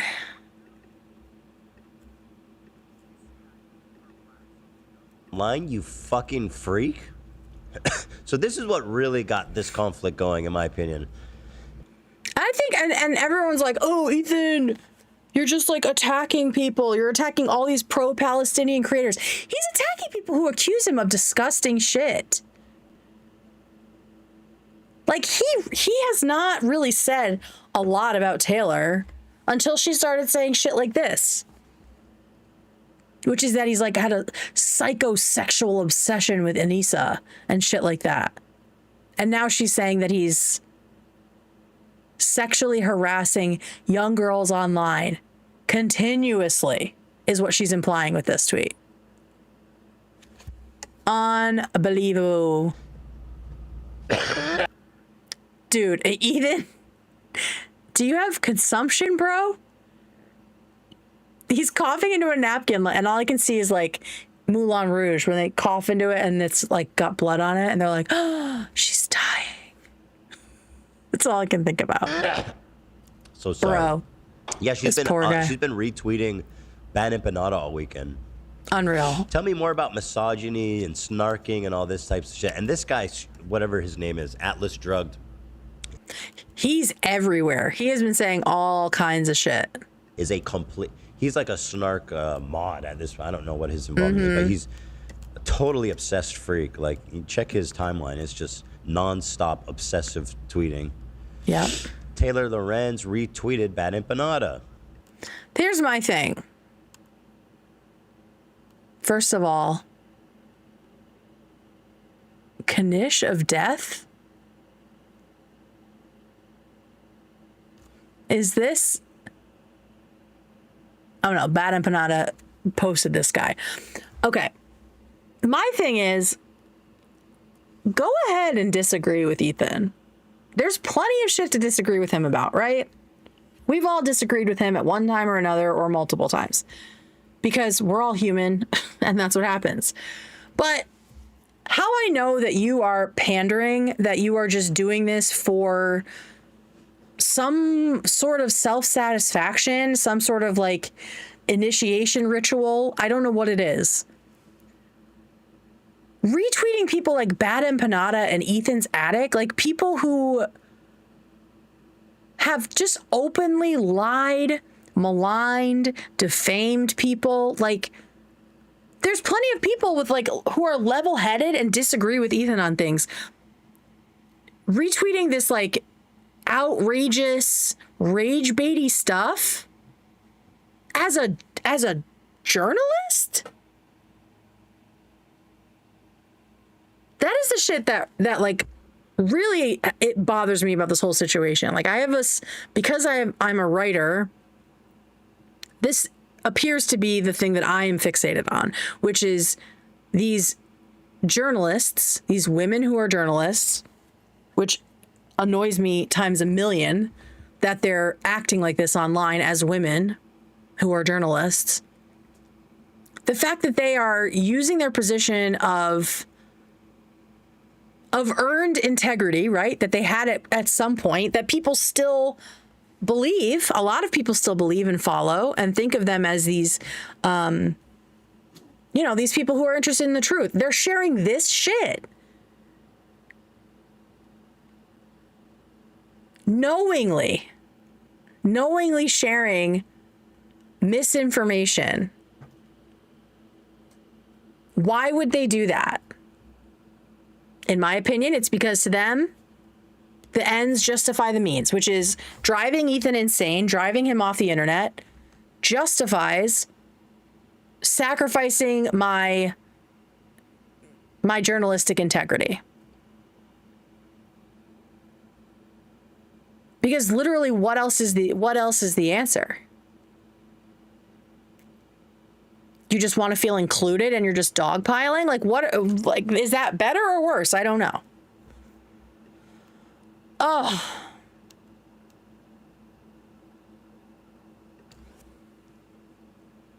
I just searched Taylor Lorenz and everything that popped up had misled or lied about in the headline. Yeah. Well, we'll talk about the fact that not a lot pops up about her, which is pretty interesting. So yeah, that part really annoyed me, and continues to annoy me. The stuff with the journalists getting down in the mud and not just responding to Ethan, but just like fucking lying and misrepresenting things and being really, I hate to use the word hysterical because it's rooted in misogyny, but I don't know of another word, I guess, irrational about this. Like, it's all this like very performative outrage about shit. Like how they just need to like keep cranking out the stuff that makes people mad. So yeah, that's how I know that none of this is about principles or morals or Palestine. Like, these people have routinely lied at a minimum and done worse. And I don't understand how you like turn off your journalistic brain and do this. I'm not even a fucking journalist, and I cannot bring myself to misrepresent something just because I hate someone.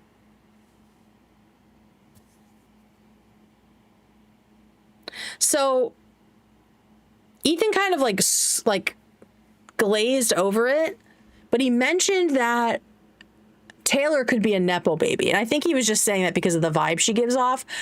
But it's kind of interesting because I didn't know anything about her background. I was like, oh, maybe that's true.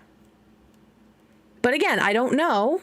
And I'm not going to affirm that I know. If I were Taylor, I would probably just show you what I'm about to show you and say it's the truth and be like, oh my God, chat, I can't believe it. Okay, but I'm going to contextualize it. This is from 2022. It is a right-wing Twitter account. And it's in the archive. And it is a thread about Taylor's privileged roots. And we will see what we think about it. Because again, this is the closest I could get to finding out literally anything about this woman's past, which I think is interesting. Like, besides what she has on her Wikipedia,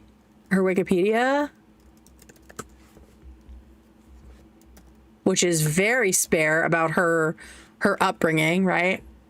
This is it.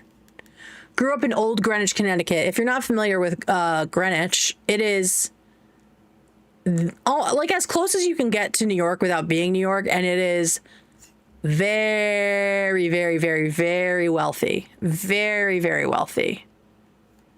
My mom is from Fairfield County. My mom is from Fairfield, Connecticut, so I know it well.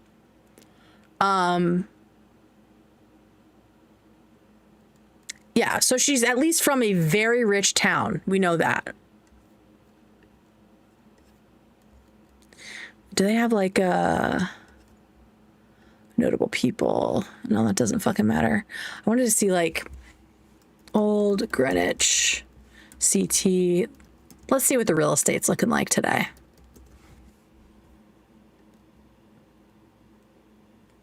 $3 million, $21 million, $27 million, $5 million, $2 million, $11 million, 1.5, 3, almost 5, 2.8, 5. Yeah, nothing under $1 million. Look, you can see here on the map, not a single thing under $1 million, just about. So this is where Taylor Lorenz is from. And then it's like, okay, so you know what it's kind of giving me? Have you guys seen the latest season of White Lotus? Yeah, Taylor working class Lorenz. She's giving me Piper vibes now that I know this.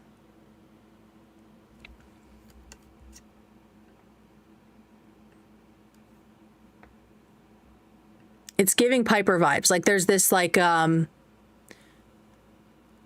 guilt about her wealth, which I totally understand. Buddhism. I may or may not have lorazepam literally on my desk right now. And I'm not saying that you have to be working class to care about working class people, right? But it does color things, at least for me. The fact that she seems kind of out of touch, right? She could be out of touch based on her background. Okay, so this is this fucking thing. This is the thread. And we're just going to read through it again. I do not know how real this is, but it is not just about her. It's about several journalists, which, as we know, right-wingers love to target journalists. So this person says, one of the most fascinating things about the modern age we live in, this is 2022, is the population of journalists almost exclusively being from mega-rich families and the fact that they have done such a good job of hiding it from the internet. The first part to me is not surprising, because it's hard to get into, I think it's hard to get into traditional media, right? Especially as media is like dying. Like news media is dying off and being replaced with like digital.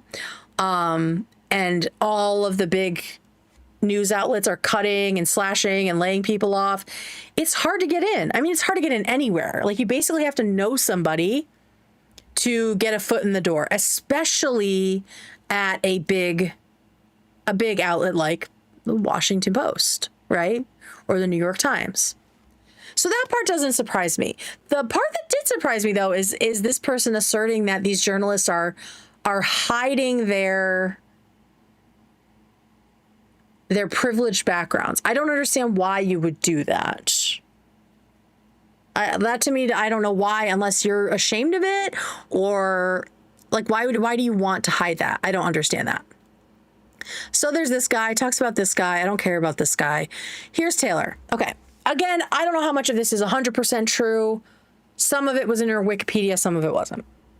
Again, she could be having the Wikipedia modified, right? Taylor Lorenz might actually be an even worse offender of this hypocrisy. While also born to fabulous wealth and privilege, she has the family power to keep her past off the internet even after it became known. So this is asserting that at some point people did know about her wealth and it was wiped from the internet. She can actually get it removed forever from the internet. We'll see if this person goes into why. I did find like a little something, but I couldn't really confirm it, of course, because there's like nothing left. When you search Taylor Lorenz parents, like she doesn't even have them listed on her Wikipedia. But then people say that she's like the child of very wealthy, powerful people. It is weird. It is kind of weird. And the fact that it's like she's born in 1984 or 85, we're not sure. What's amazing about Taylor Lorenz is we know she was born in New York City, raised in the richest zip code of Connecticut, as we saw, $20 million houses to some degree, We know she attended a Swiss private boarding school. That is asserted here, but I did not see it on her Wikipedia. They just talked about Hobart and William Smith and UC Boulder. Or CU Boulder? One of those two. But that's about it. Okay, we know, so we just don't know, we know where her schools are. While this woman of wealth and privilege can dox even the poorest, weakest, least powerful people on the internet, was she doing that? I don't know. Publishing all their private information, address, workplaces, and phone numbers, she can apparently get anything about herself wiped from the internet forever. And so this is the stuff. Is this going to show it? No, it's not. Okay. But clearly it's like, yeah, we don't know anything about her life, her private life. And while I disagree with the premise of this person, who clearly they're like, well, I want to dox her. I tried to dox her and I'm pissed that I can't. I do think in this age, like the digital age, if you're like if you are a journalist and you are like actively hiding your family information, or like, I don't know. It seems like doing that feels weird to me as someone who's like reporting on things. I don't know why. Did this freeze again? Of course it did. Of course it did. How would a TikTok journalist be able to get her history wiped off the internet forever? Well, hold on to your butts while we go balls deep. Okay. That sounds like you're holding your butt open for the dick to go in your butt. Maybe that's what he means. Hold on to your butts while we go balls deep into the family of Ms. Lorenz you can't find on the internet without much effort. Again, not sure how true this is, because this person, I don't know how they would know any of this. For the record, this is all publicly available information. It's just hard to find without looking. Taylor Lorenz was born to mega-rich developer Walter R. Lorenz and Ann Lorenz, and raised in a $5.7 million mansion. Her sister is Brooke Lorenz of CNN. Never heard of that person.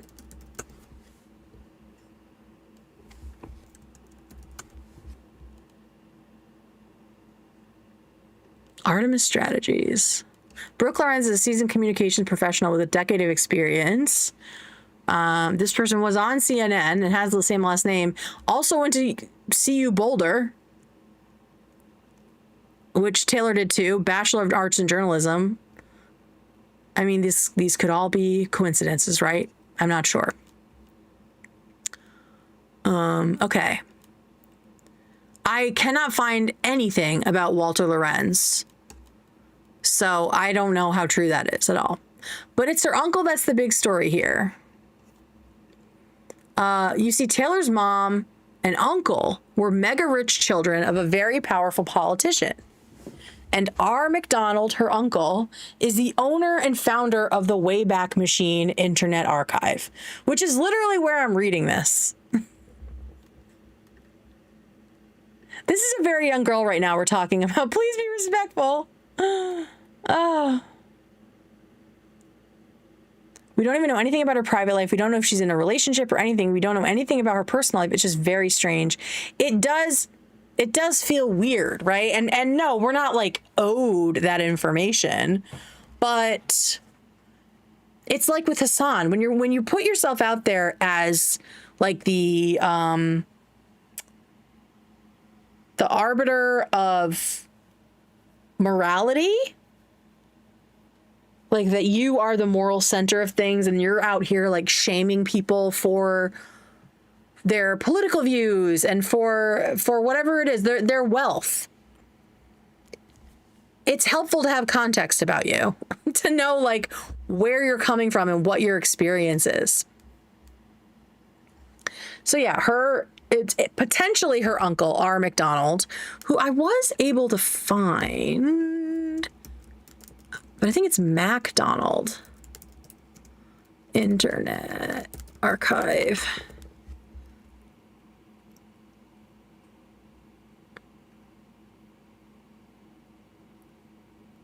R. McDonald.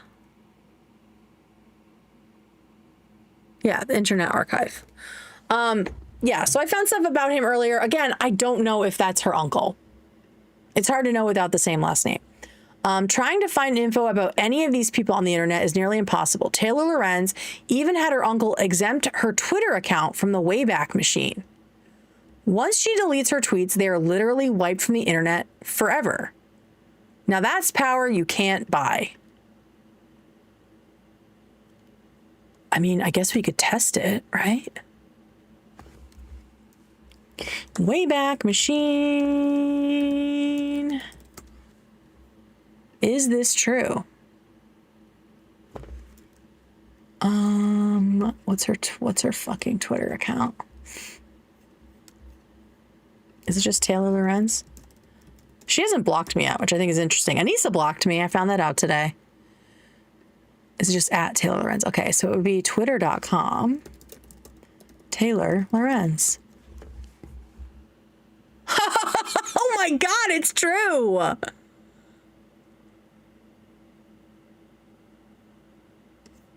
What? I did not expect it to come up like that. Yes, Anisa blocked me. Dude. I've been on the Wayback Machine before. Let's do H3, right? Et voila. All of these are snapshots that were taken. We can probably go back, let's see, 2017. It's all here. But twitter.com/Taylor Lorenz, nothing. Oh, okay, let me try that again. Okay, so there's Taylor. And let's do H3. H3 Productions. Tons of screenshots. Tons of snapshots through the years from 2017. Look, one every single day. But again, if we do Taylor, not only is it nothing there, which I expected, but it literally says it's been excluded.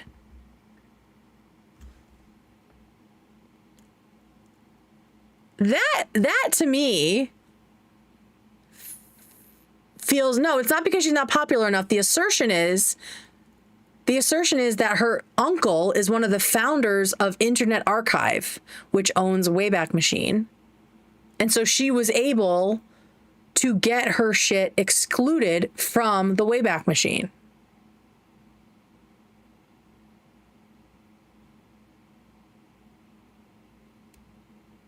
And I was like, maybe that feels like a conspiracy theory. But now seeing this,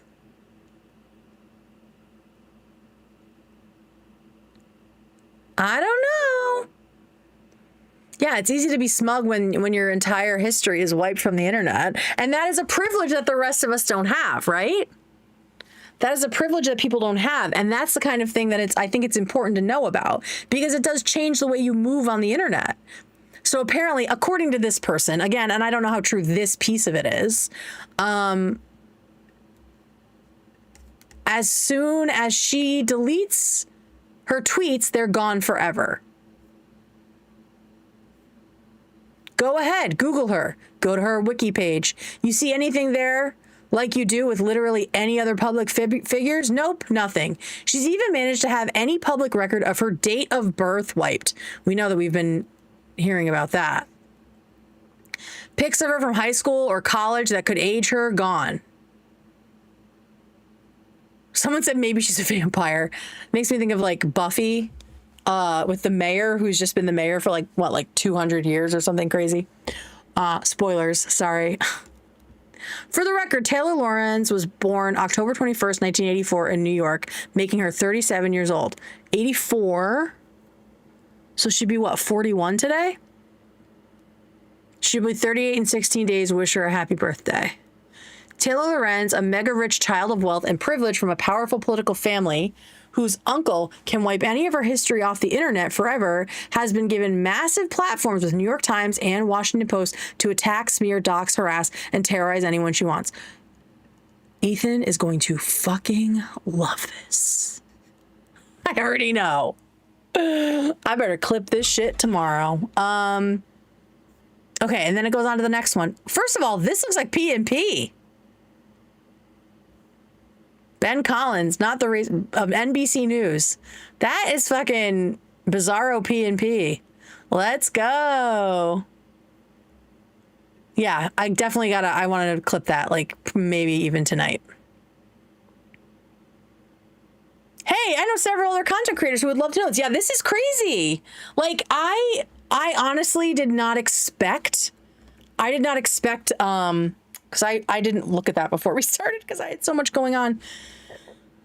I didn't expect him to be right about the fact that she, for some reason, we don't know what reason, has gotten herself excluded from the Wayback Machine. Like, wow, what a privilege that is. What a privilege that is that other people don't have. Like Ethan, who made that marathon victim video 12 years ago and took it down 12 years ago, but it's still circulating. He doesn't know someone at Wayback Machine that can just wipe his history. And like, what are you so scared about? Why do you need to do that? Like, what the fuck are you paranoid about? Right? That is so interesting to me. Okay, and let's end on this. Well, first of all, the hypocrisy of her critiquing him about being in the metaverse with children when, like, bitch, you're literally, like, in Roblox talking to children. I also, in my opinion, don't buy that it was a 17-year-old. Like, that just seems pretty... That seems pretty convenient that the person you talk to just happened to be as old as you can be without actually being an adult.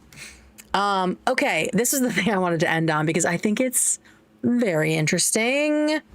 And I know that this shit is not going to work. Oh my God, it worked. Did it work? Did it work? Did it work? Did it work? Yes. So, imagine my surprise when I saw that Taylor Lorenz is targeting a smaller female creator for stealing her content.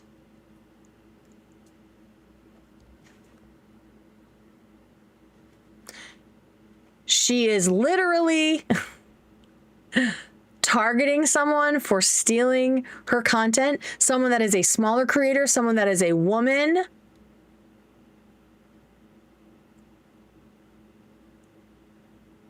Extremely misogynistic of her. We love Undead Mummy. Oh my gosh, Undead Mummy's here? Hey, girlie! Oh my God. Hi.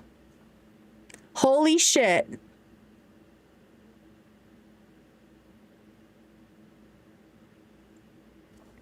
Did the guy cite his source for the info? No. And that's why I'm taking it with a huge grain of salt. But it is interesting that she has been wiped from the Wayback Machine. Like, I've never seen that happen before when I've searched for things. Oh my God, Undead Mummy, thank you so much. Oh my God, is this like part of your work? That feels crazy. Either way, hi. I know it's a horrible place, but Kiwi farms do really keep good archival records. Oh God. I am not going on Kiwi farms. Yeah, so that's just, I just wanted to end with like the last little like double standard hypocrisy. I mean, first of all, it's not the same. Like if we're going to say, if I'm sure Taylor would say Frogan and Denims and Casey Tron, that their coverage of the content cop or the content nuke was transformative, right? I would say it was about as transformative as this shit. It's not the same font. The words aren't in the same place. It's not you on the clip. It's a different, it's different stock photos of people worshiping some sort of a weird thing in the sky. The background color is different. The name of the video is different.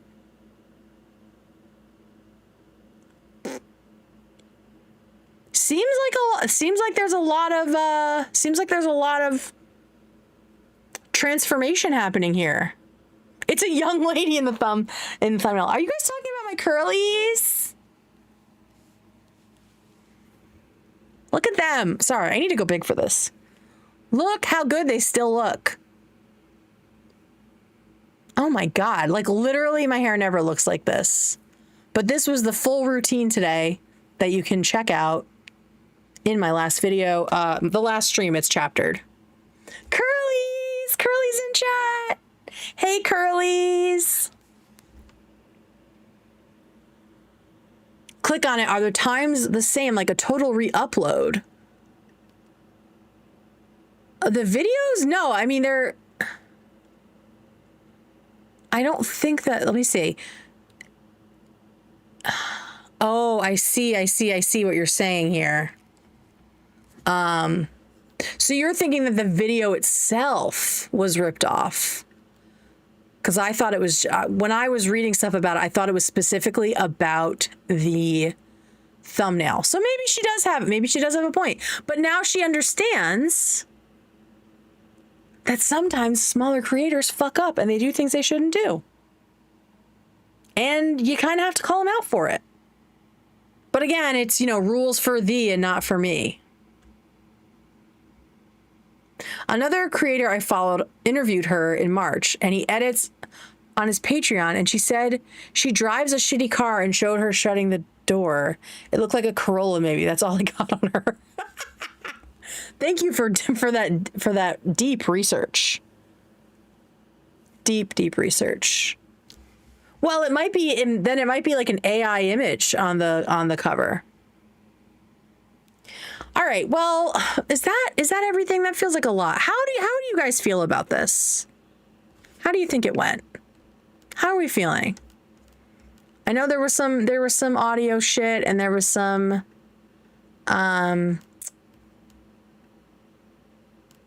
visual shit that I could not do anything about it. I was trying. I thought I'd fixed it last time because it was doing it and then it wasn't. So I will do some more research before Friday. It's always fun, Kay. Oh, thank you. Thank y'all. If you're just getting here, I will be putting it up. We watch Ethan, girl. I'll put up some clips throughout the week. I'll try to get some of them up tomorrow. And yeah. Oh my God, it's past midnight. Well, thank you everybody for being here. And I hope that you have a wonderful week. And I will see you on Friday night. And then at some point, I don't know, I have other stuff I want to talk about, but I think this week we're just going to do the 2 after parties. I might see you in chat on Wednesday. We'll see. If not, I'll see you on Friday. Bye, everybody. Where is it? Oh my God, where did it go? I didn't put it on. Okay, bye.